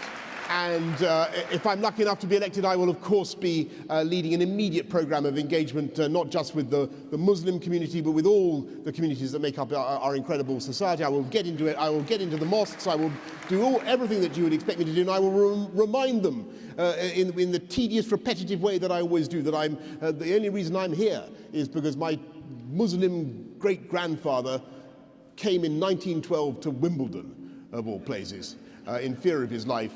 And there you go. Okay. Without which, and if it hadn't been for the generosity and openness of our society, even in 1912, he would not have come to London and to the UK. So what I want is a country that breathes that spirit of generosity to everybody who lives here. That is what I want. I want a spirit of generosity and inclusion to absolutely everybody. Right. Our final question comes to, I think, our youngest questioner of the whole hustings. Hello. Hello, Boris. When you are Prime Minister, how will you stop climate change? Thank you. Well, listen. Everybody heard the question. I salute Theresa May and what she's done in many ways, but particularly in setting the carbon neutral target by 2050. It sounds ambitious, it sounds crazy, it sounds like we're chucking the ball too far down the pitch, but we can do it. We can reduce climate change causing gases and pollution of all kinds, and we do it with new technology. That's what we do. And as I was saying earlier on, this is the country that is pioneering, revolutionary battery technology, revolutionary wind turbines. It's our technological, I see Nigel Hudson pointed that out to me a while back. It is revolutionary battery technology that is enabling this country and all sorts of green technology that is enabling this country to take the lead in tackling climate change. When I was mayor of this amazing city, the population increased by about 200,000. In 8 years. No, absolutely nothing to do with me, but it did. There you go. And what happened at the same time, of course, was that GDP went up massively, economic growth was phenomenal. Just look around, look at what the building and construction that's going on in the city. And yet, in that period, we cut CO2 emissions by 14%. We cut NOx, I think, by about 20% and particulates by about 16%. And that was because we used fantastic new technology. We improved boilers across the city. We did elementary things to reduce CO2 emissions. So you should be very, I know you're very young, and it's fantastic to see you here, but be optimistic about the future of our country, because we can, and of the planet. Because we can do it. There are the technological changes that we can make, and this country is in the lead. And as for everybody else, I'll also be optimistic about not just about our country, but also about our party. And I think that you probably want me to leave the stage at this stage. We're kind of getting there, yeah. Boris Johnson, thank you very much. Thank you.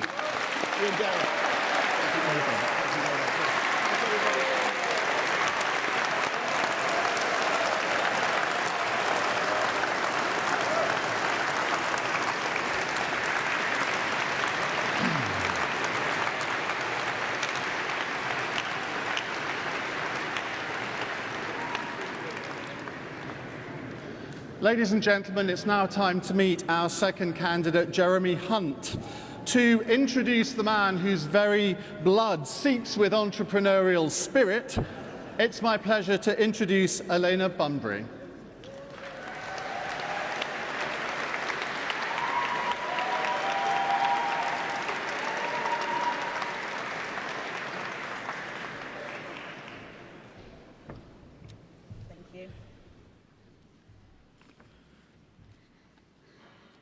On the 20th of June 2019, it was announced that the final two candidates would include Boris and the man who I'm proud to support. After hours of debating, endless interviews and touring up and down our fantastic country, it's come down to this: the final hustings, the final chance to appeal for your vote. I started off this campaign backing Boris. I believed initially, being a Leaver, it made me a natural Boris supporter. But as the campaign played out, plans were published and personalities shown, and I came to realise I could not do that with a clear conscience. So I made the move that people up and down the country and United Kingdom have been doing and switched to Hunt. I stand here today committed and proudly supporting Jeremy, the man who has taken social media by storm with his sass, witty personality and infamous pizza photo. Showing a genuine, truthful side to him which has resonated across the country. It's been said time and time again that we are facing turbulent challenges. Our union is under threat. There is uncertainty around Brexit, and support for our party is sadly dwindling. In times like these, we need someone who the public can trust and invest in. Someone who respects the sovereignty of the union and also respects the democratic mandate of Brexit. Most importantly, someone who will not only re-establish our party as the party of business, but also the party of hope and opportunity.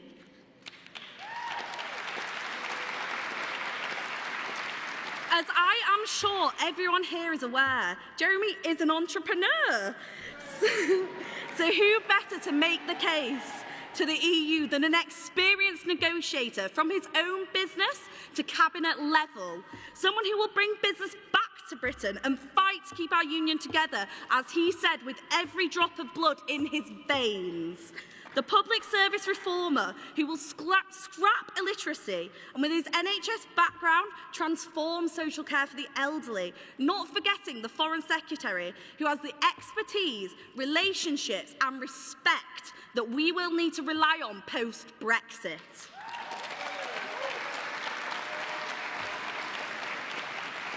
We are facing a battle, not only to unite our party, but to keep Jeremy Corbyn out of number 10. The next election we face will not be easy, and we need a strong Prime Minister who will lead from the front. Let's not forget that Jeremy would be the first Prime Minister to have taken a Lib Dem marginal seat. That is campaign experience which cannot be overlooked. I want our next Prime Minister, as I'm sure you all do as well, to know what it's actually like to fight tough battlegrounds alongside activists like all of us here. So I'm going to leave you now with a quote by Sir Raymond Priestley, explorer and geologist, that seems very fitting to welcome the son of a naval officer. For scientific discovery, give me Scott. For speed and efficiency of travel, give me Amundsen. But when disaster strikes and all hope is gone, get down on your knees and pray for Shackleton. Jeremy is the modern-day Shackleton that our country is desperately crying out for. So I hope you will all join me in welcoming the man who will steer our ship through turbulent water to a prosperous future. Our next Prime Minister, Jeremy Hunt.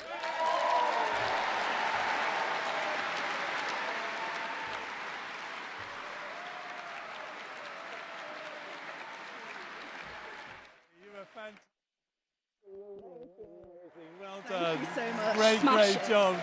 Great job. Go for it. Hi, Ian. Thank you. What an introduction. And ladies and gentlemen, Eleanor is just 21 years old. She has given a speech. She's given a speech to nearly 5,000 people in the Excel Centre. I'm humbled by what she said, and I'm also proud that she wants to be a Conservative MP, and aren't we lucky?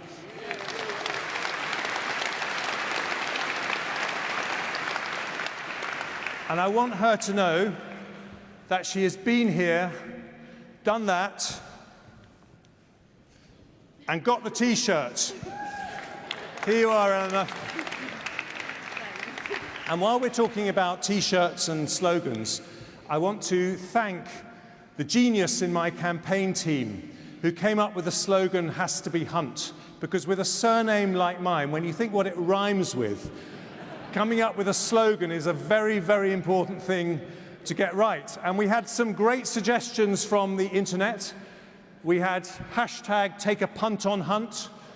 We had hashtag Jezzas the Bezza. And then one I'm not quite so keen on, hashtag Hunty McHuntface. Just be very careful how you say that one at home, because we are the party of the family.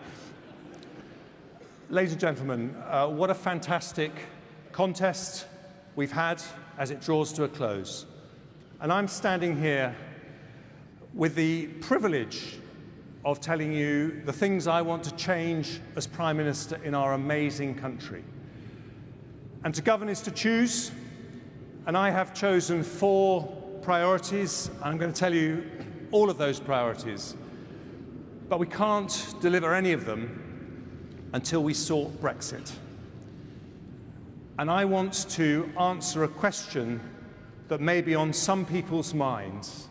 How can you trust someone who voted Remain to deliver Brexit?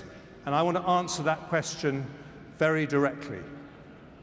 As Foreign Secretary, I go around the world, and the most striking thing when I'm representing our country is that wherever you go, other countries have a whole lot more respect for us than we sometimes seem to have for ourselves.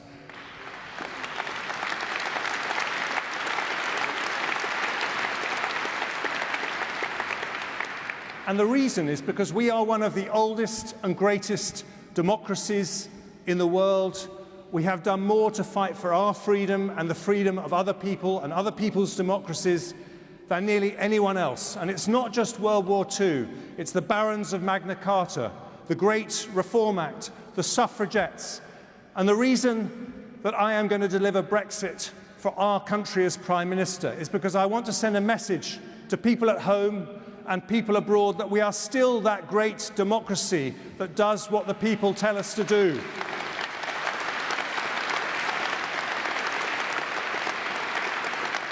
No matter the obstacles Parliament may put in our way, the hurdles our European colleagues may throw in front of us, this is a country where people like me do what people like you, the people, tell us to do, because democracy is in our DNA and you cannot put a price on it.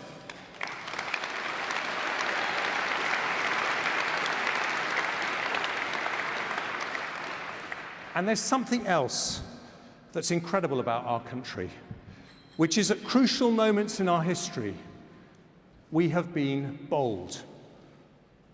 Ralph Waldo Emerson, the American writer, once said, "Do not go where the path may lead. Go instead where there's no path and leave a trail." And that's what we've always done. The boldness of abolishing the slave trade, the boldness of banning children from going up chimneys and making them go to school, the boldness of the suffragette movement, the boldness of setting up the NHS, which, contrary to popular myth, was a Conservative minister in 1944. Let's hear it for Sir Henry Willing.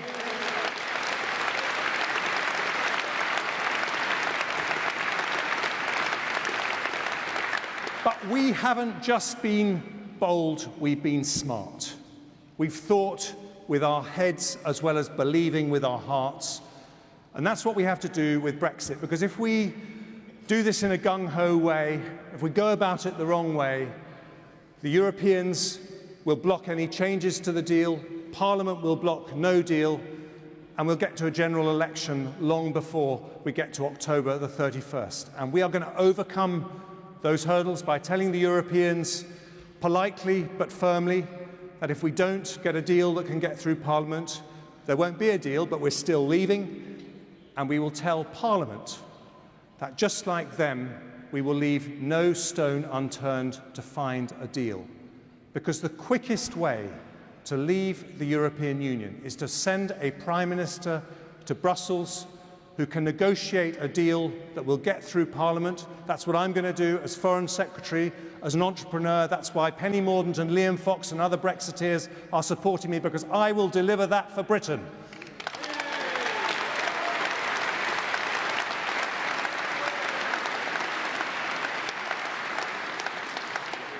Now, did I just mention that I was an entrepreneur? Have you heard that one before, Ian? Times. I'm glad you've been paying attention. I want to do something that I have done at every hustings, just because it says something about our incredible party. I want you to put up your hand if you've started your own business. Just look around. Would you find this at a Labour Party gathering? Would you find it with the Lib Dems? We are the party of wealth creators, and let's send a message now from the Conservative Party to every entrepreneur in the country. Thank you for the brilliant things you do for our country.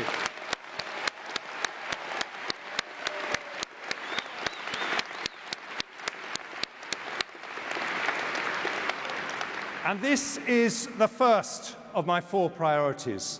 I want to do what I did when I was in my 20s. I want to help other people do the same thing. I want to fire up our economy to be the most pro-enterprise, pro-business, greenest, high-tech economy in Europe. And our big opportunity, with the top universities in the world in our country, more tech entrepreneurs, more medicines being developed, our big opportunity is to be the world's next Silicon Valley. And I'm going to take a giant step towards that by the most radical cuts in business taxation we've ever seen, cutting corporation tax to 12.5% Irish levels, 90% of high street businesses out of business rates, which is a curse for all of them.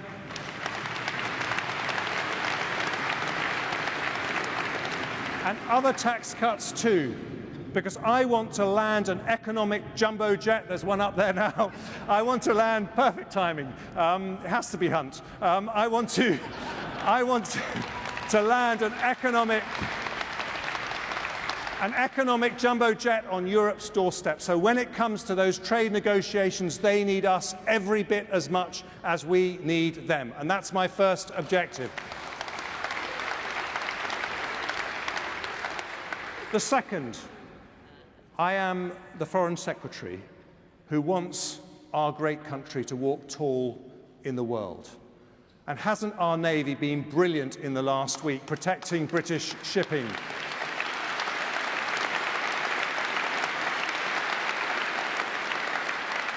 And I'm going to increase the proportion of our GDP that we spend on defence to 2.5%, and I'm going to do it because the threats are rising in the Gulf and with Russia.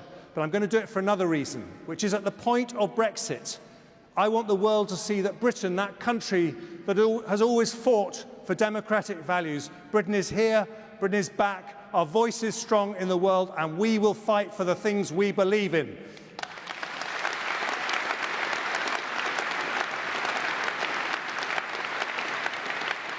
And then as Conservatives, we have to have a social mission. People know that we are wealth creators, but they don't always know about our compassionate conservative values. I ran the NHS for nearly 6 years. I was so proud to do that. But I want our social mission to be in education. Because in our great country, in this great city, sadly, still nearly a quarter of primary school leavers don't end up being able to read properly. And, you know, we are the party that believes in opportunities for everyone. We want to put a ladder of opportunity in front of every single young person. And whether they climb that ladder is up to them. But the first rung on that ladder is to be able to read properly. So I want us to be the Conservative government that abolishes the scourge of illiteracy in our society. And that is what I'm going to do.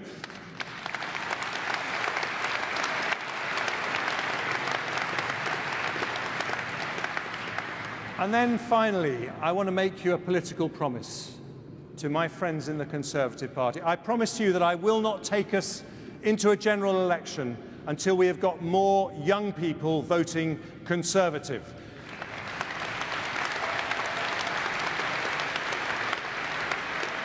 We cannot be the party of aspiration if the most aspirational people in our country aren't supporting us. So I will deal with the unfairness of 6% interest rates on student loans.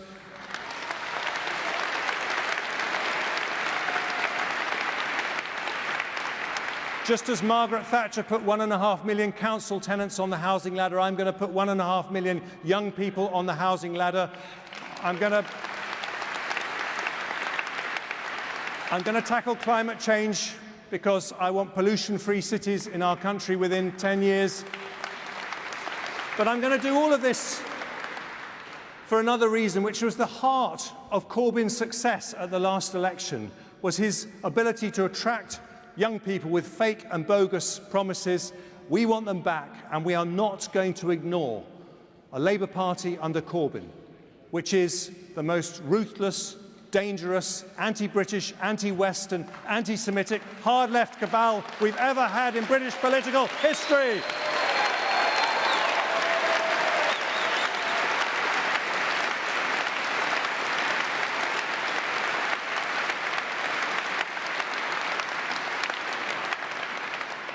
Get this wrong, and there will be no Conservative government, no Brexit, maybe even no Conservative Party. But get this right,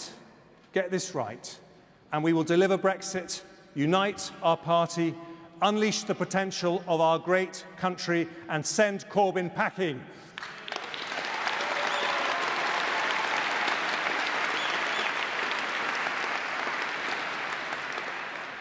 And one final thing, ladies and gentlemen. I've noticed the odd Back Boris poster around. Give yourselves a cheer. I've noticed an awful lot of Has to Be Hunts. Give yourself a cheer. Now, Bruce Forsyth once said, remember, only half the audience are ever going to like you. Don't worry about the other half, the bastards. But when it comes to the Conservative Party, Brucey was wrong, because after this contest, we are going to unite the Back Borises and the Has to Be Hunts. We're going to come together.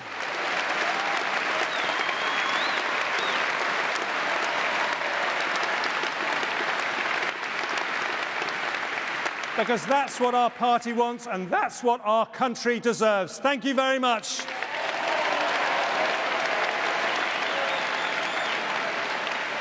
Most populist,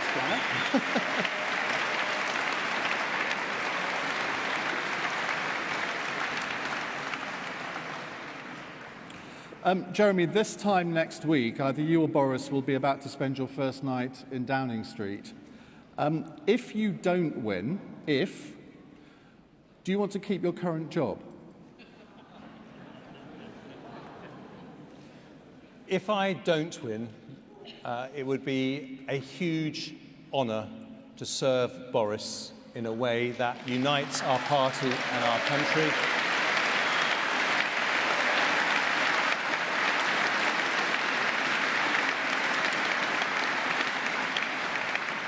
And I know Boris would say the same. I don't quite know it. I think I know it. I hope it. If you do win, when would you have a Queen's speech? There's a very good question, and I think perhaps this is not the moment to make that announcement, if you'll forgive me. And I pride myself on answering the question very directly, but I've said that I won't prorogue Parliament to force through a no-deal Brexit.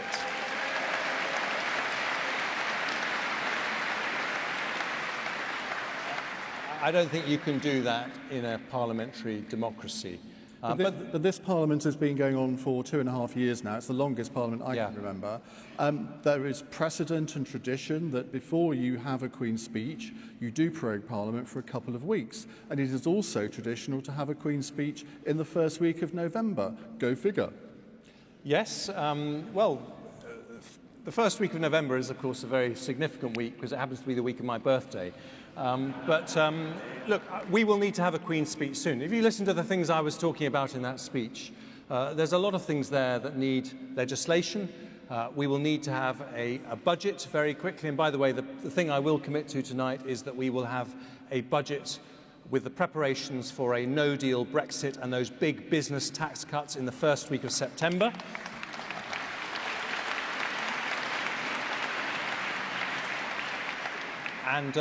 And then we'll have the Queen's speech at the earliest available and sensible. But if you can give me a date for a budget, why can't you give me a date for a Queen's speech? Because much as I love you, Ian, and we've got to know each other over the last few weeks, I can't... you don't want to lose all over that, do you? I think there are some things that we don't need to talk about in the public arena. So, the withdrawal agreement, is it dead? As it is now, yes. We have to be... I wanted to get a deal, and so we have got to make some profound changes to that withdrawal agreement. That doesn't mean ripping up the whole thing, but it does mean that the backstop has to go.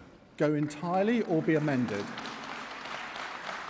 Well, the reason why our Parliament did not accept the backstop is because it traps us in the EU customs union tariffs until such time as the EU gives us permission not to follow EU tariffs, and that is not acceptable. It won't get through Parliament, and that is what has to go.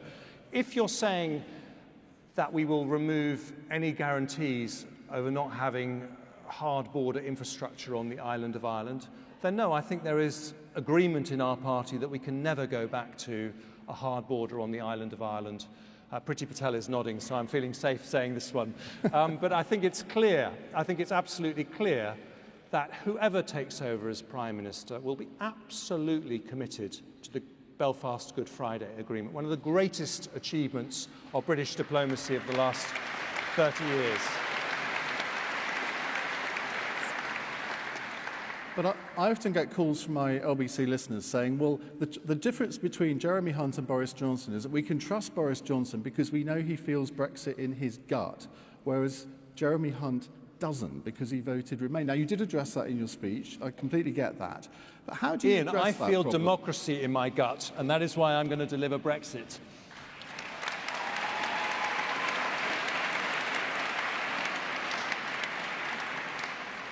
Why do you think, though, that you can deliver a deal in the way that Boris Johnson couldn't? Well, Boris can speak for himself, but what I would say is that my experience as Foreign Secretary, my background as a negotiator before I came into business, and my ability to say tough things, which I've had to say, incidentally, to the Chinese government over Hong Kong a couple of weeks ago, to President Trump last week, with some very difficult disputes when I was running the NHS, the ability to say tough things that need to be said whilst maintaining relationships and having negotiations is an important quality that I've demonstrated throughout my life. But what I won't say, as someone who's seen a lot of deals over the years, is that this is going to be easy, but nor is it going to be impossible. And we have overcome bigger challenges in the past, and we can overcome this one as well.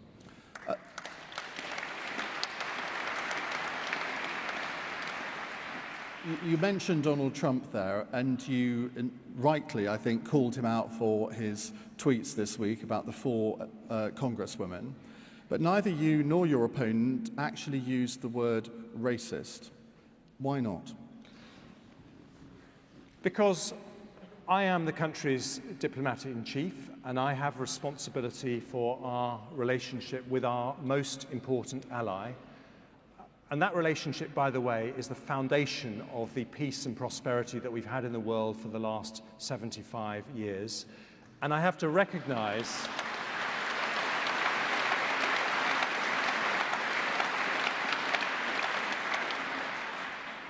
that the words I use need to be calibrated in a way that doesn't do lasting damage to that relationship. But I think I made my feelings very clear. I think I said in that Sun debate that I've got 3 half-Chinese children born on the NHS with British passports. I would be utterly appalled, horrified. It would be totally unacceptable to me or my wife if anyone ever told them to go back to China, and I hope no politician in this country ever would.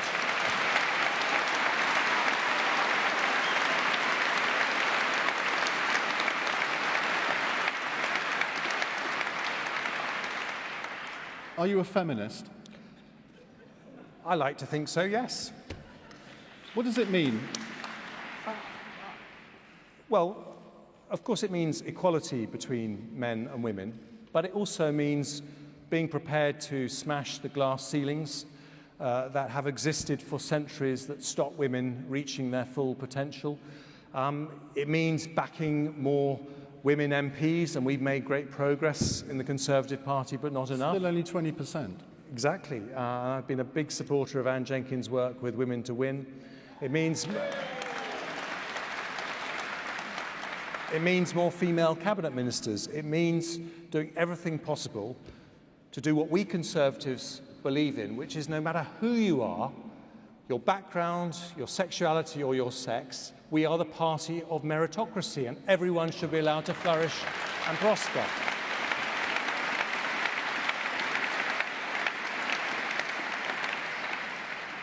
David Cameron had the A-list, which helped a lot of women get selected and elected in 2010. Would you propose something similar? Would you be in favour of all-women shortlists in some seats? I'm not in favour of all-women shortlists because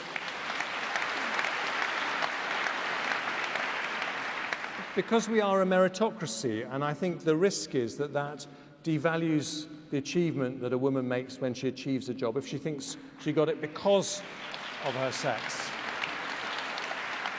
But that doesn't mean there aren't 1,000 other things we can do to help people reach their potential, and I think that's what we're all about. Now, I did ask Boris Johnson if he dyed his hair. Can I ask you the same question, just out of balance? No. Sorry to disappoint. I've got a few grey ones, mind you. Might have to start. I'll tell you what, you'll have a few more if you get this job. Says he. Okay, final question from me. If you could steal something from your opponent's personality, what would it be? Well, I worked with Boris on the London Olympics, and he was mayor and I was culture secretary. And in fact, a number of events were held here in the Excel Centre, and we used to meet, every few weeks. And it didn't matter how serious or difficult the topics were that we were discussing. We always left those meetings with a smile on our face. I think that's a great quality. Okay. Right.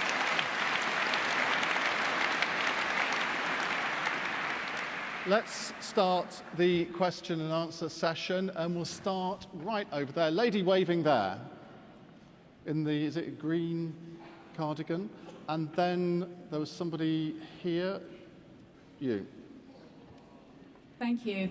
Virginia Sorry, Crosby, Director of Women to Win. Thank you. Thank you, Jeremy. The number of women voting in the 2017 general election for the Conservatives declined dramatically. How are you going to get women to vote Conservative again? Thank you, Virginia. Well, I think the polling evidence is that one of the reasons that the number of women voting for us declined, and by the way, we can't win unless we get a majority of women voting for us, which is why this issue matters to us so much. But the reason is because that was an election where most of the discussion in one way or another was about Brexit. And that's why we've got to get Brexit done, delivered, behind us, and then talk about a broader canvas of issues such as public services, particularly education. We were on the back foot on education and school funding in the last election.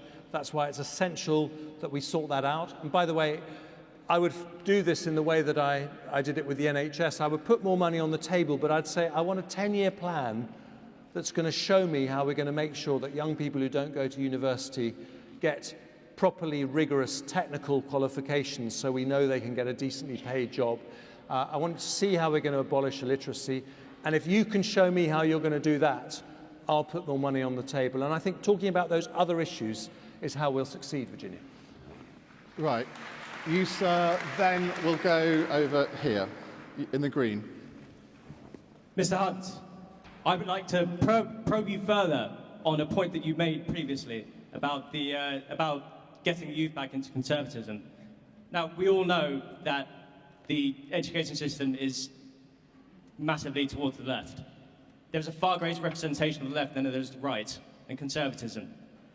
What I want to know from you, sir, I want to know how you are going to bring conservatism back into the education system. How you are going to free the education system from the grips of socialism. Thank you. I love the socialist clenched fist there. Rusha, I've spotted the next William Hague. Fantastic. Look, I'll tell you what we've got to do.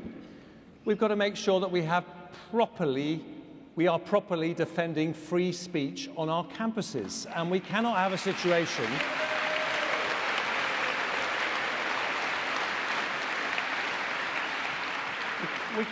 situation where people are harassed or intimidated or feel threatened because they do something as bold as to say they are a Conservative. And to my knowledge, there is only one Vice-Chancellor in the whole country who openly says that he supports the Conservatives. And I think we need a bit of honesty from the Vice-Chancellors in this country that what has made this country great is free debate, Enlightenment values, getting rid of the Spanish Inquisition, and the great things that happened in our universities before they happened anywhere else. And we need to stay true to those principles today, as we always have done. Why should university vice-chancellors declare their political allegiance? They shouldn't declare it, but I'm just making... They don't have... Everyone can decide if they want to do that or not, but I'm just making the point that of our 300 universities, the fact that there is only one that feels able to declare that is an indication of just how difficult it is to support the Conservatives in academia, and that isn't right.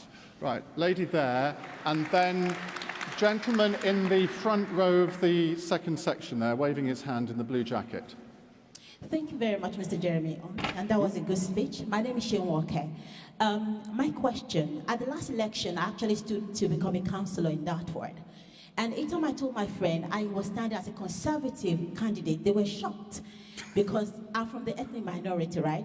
What are we doing to actually change the perception of people that we are actually diverse and inclusive, that we are not just a party for the white, the black, the white and the male, like everybody says, that we are actually inclusive, because the perception is everything. Everybody perceives that when you are standing, especially from the ethnic minority, you are actually standing for Labour.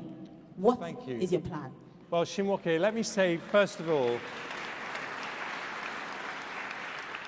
thank you for standing up for your beliefs, because we are proud to have you as a Conservative.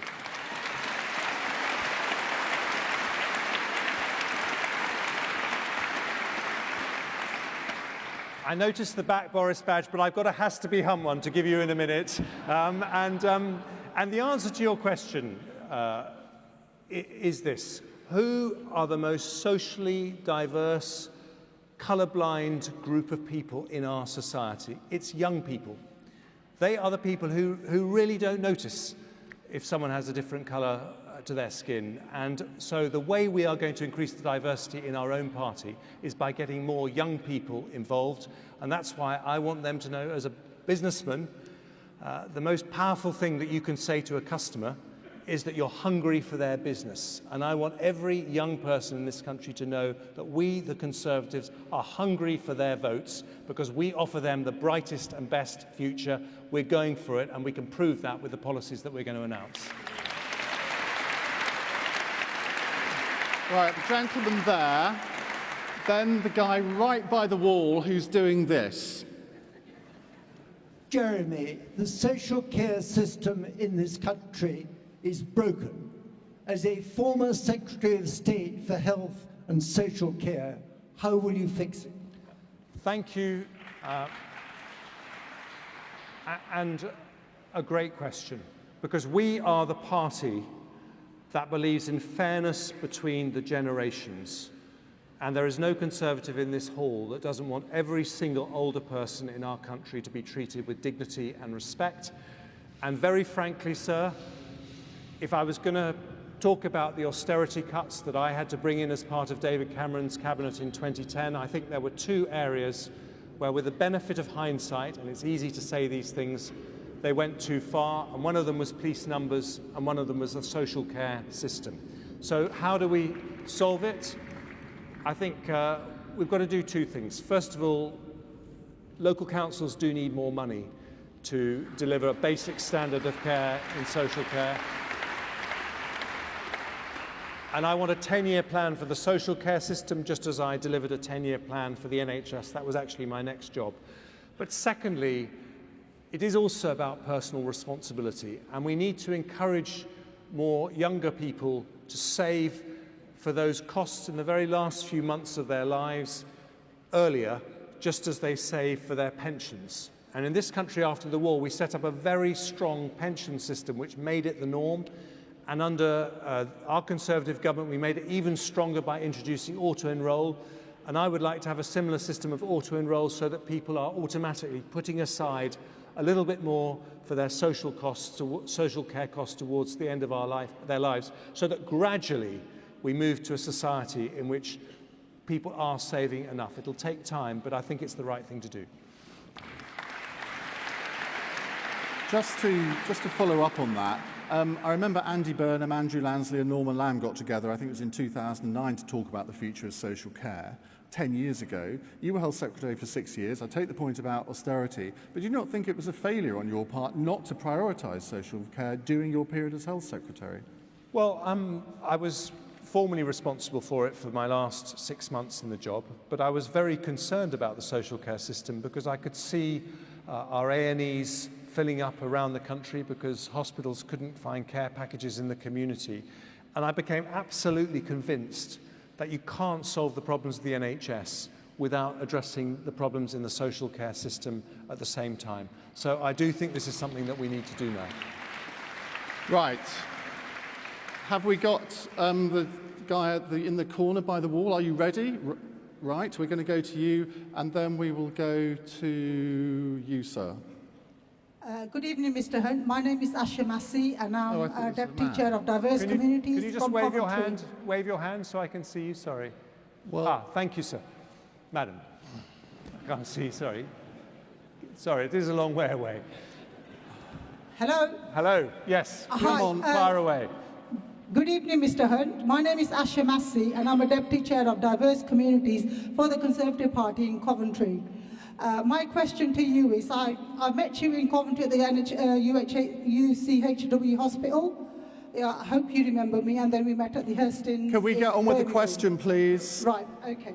My question is, With the ever-increasing rise of the Christians being persecuted, both nationally and internationally, partially Christians losing their jobs for expressing their faith, what course of action will you take in order to deal or bring about change, Mr. Hunt, when you become the president, when you become the MP? When I become Prime Minister.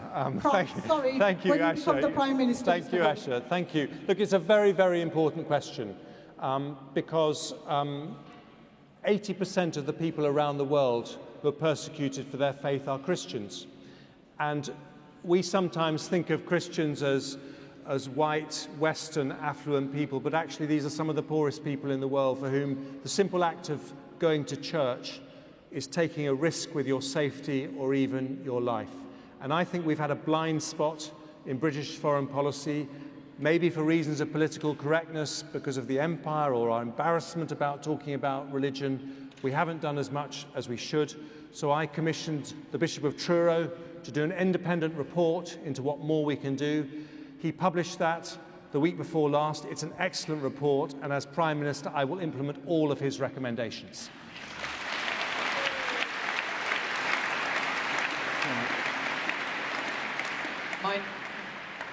Come on, can we get the microphone? My name is Neil Hudson. No, here. And then we will go to the lady there, because I missed you out last time. Thank you very much. I'm a British Bangladeshi councillor from Salisbury. One of the criticisms I often get is our party don't have a British Bangladeshi MP, where other opposition has. If you become the Prime Minister, would you be able to fill the gap and give us a safe seat rather than a marginal seat? Thank you. Well, I think we've found our next British Bangladeshi MP. So make sure you get on the candidates list, and it would be an honour to have you in Parliament with us. Right. Lady there, followed by the gentleman over there, waving the newspaper. Hello, Mr. Hunt. You have said that you support the people of Hong Kong. So how far are you prepared to go to show your support for the 2.5 million British nationals overseas in Hong Kong? Will you give them the new blue British passports after Brexit? Thank you. Well, thank you for asking that question. And I want you to know that the people of this country stand foursquare behind the people of Hong Kong. We have a long, historic relationship.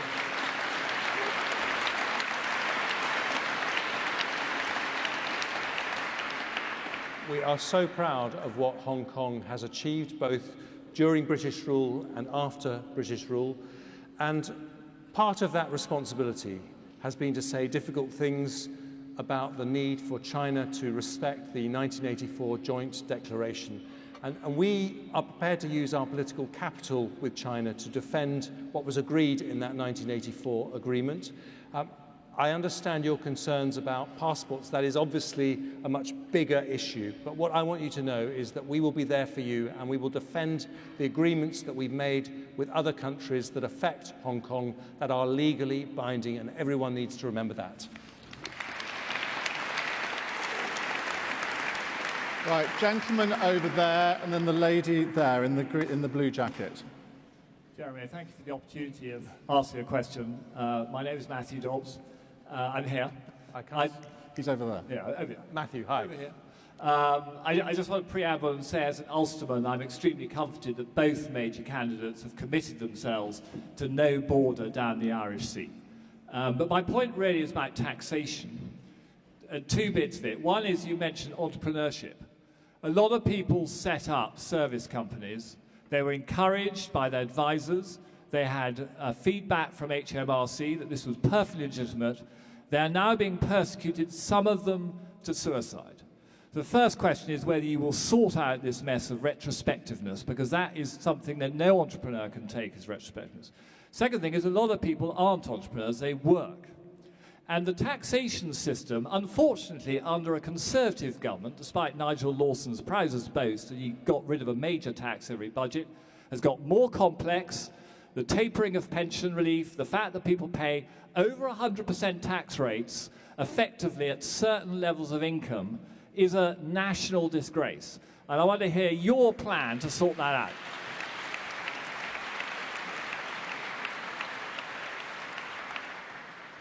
Well, Matthew, first of all, when it comes to entrepreneurs, we have to do everything we possibly can to bear down on red tape. And I think that taxation matters a lot. And I certainly remember when I set up my business that the worst taxes are the taxes you have to pay before you have earned a penny of profit.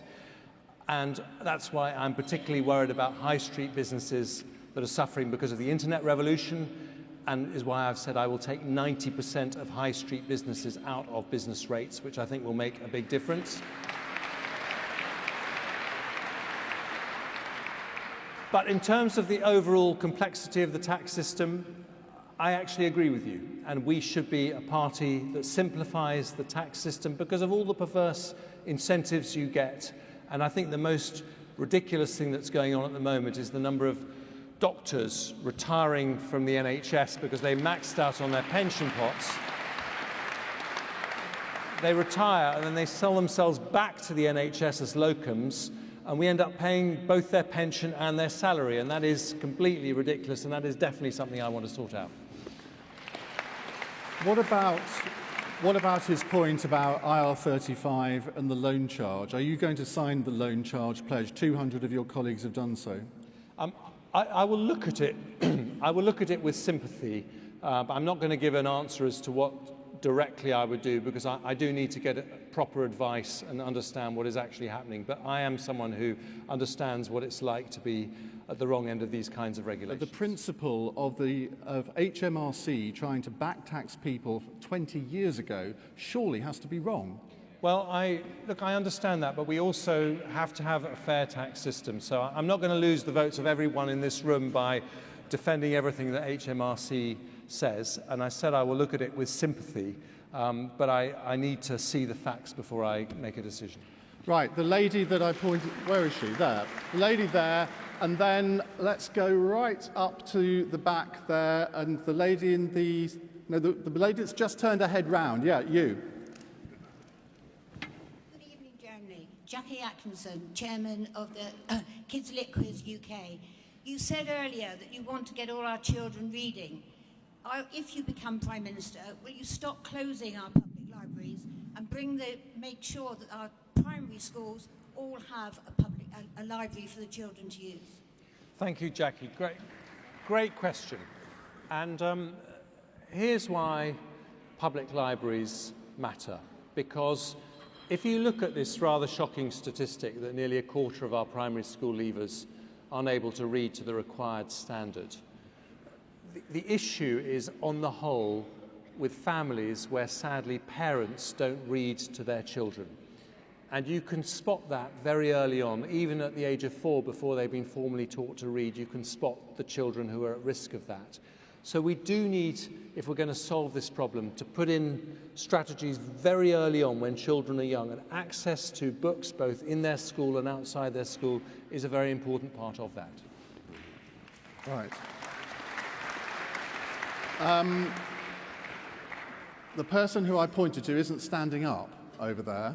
Yes, you are. Yes, right. You, and then we'll go over there, the gentleman there in about the 8th row with his hand. Yeah, you. Good evening. Good to see you, Jeremy Hunt. You're my neighbouring MP. And my question is, children's mental health is in crisis, according to Bernarda's. And Matthew Hancock was at a speech a couple of days ago talking about this. Not only that, by 2030, it's going to be the first world disability. Is the NHS prepared for this crisis in the UK?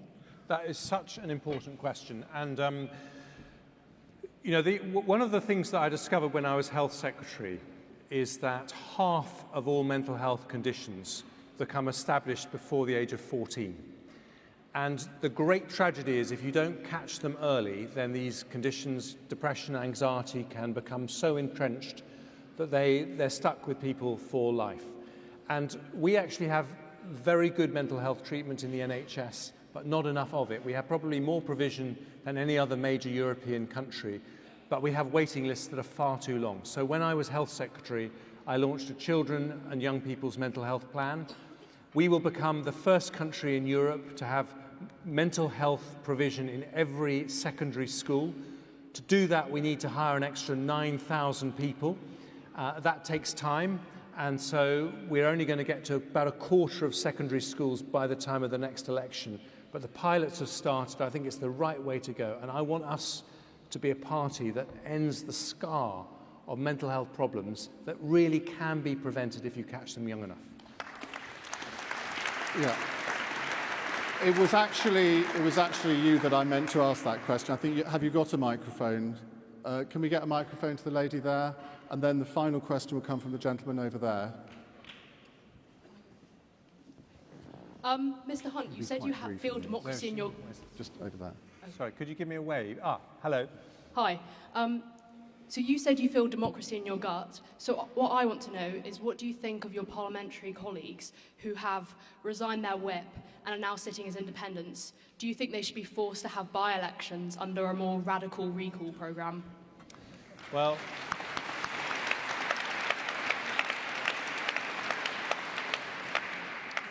that, of course, is what Douglas Carswell did when he left the Conservative Party and went to UKIP in the last Parliament.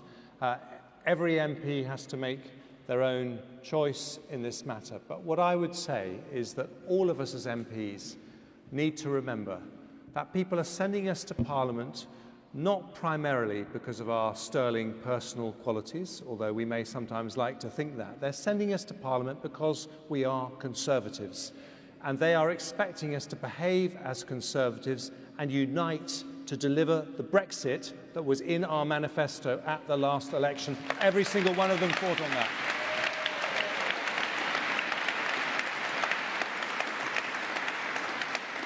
Right.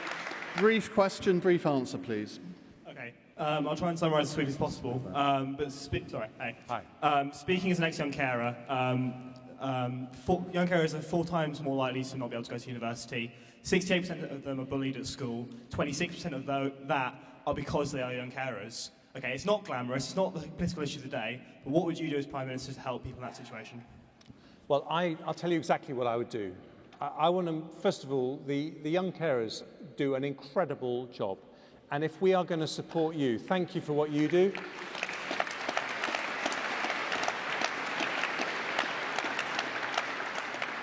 If there is a member of your family, a mum or a dad or a grandparent who has dementia or a mental health condition or a terminal illness or whatever it is, we have to put in place whole family support.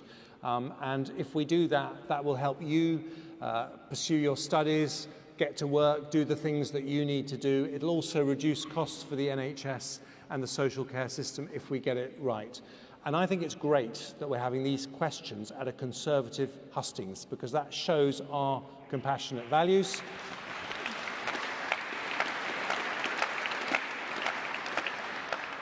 And as this is my very last answer to the very last question in the whole of this series, I hope you'll forgive me if I do something else, which is say a very big thank you to Ian Dale for what he has done.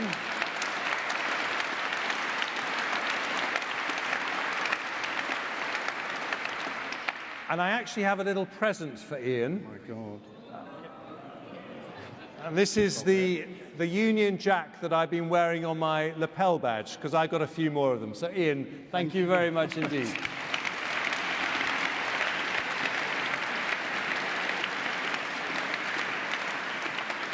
Well, I'm actually rather sad to be saying for the last time, please thank Jeremy Hunt.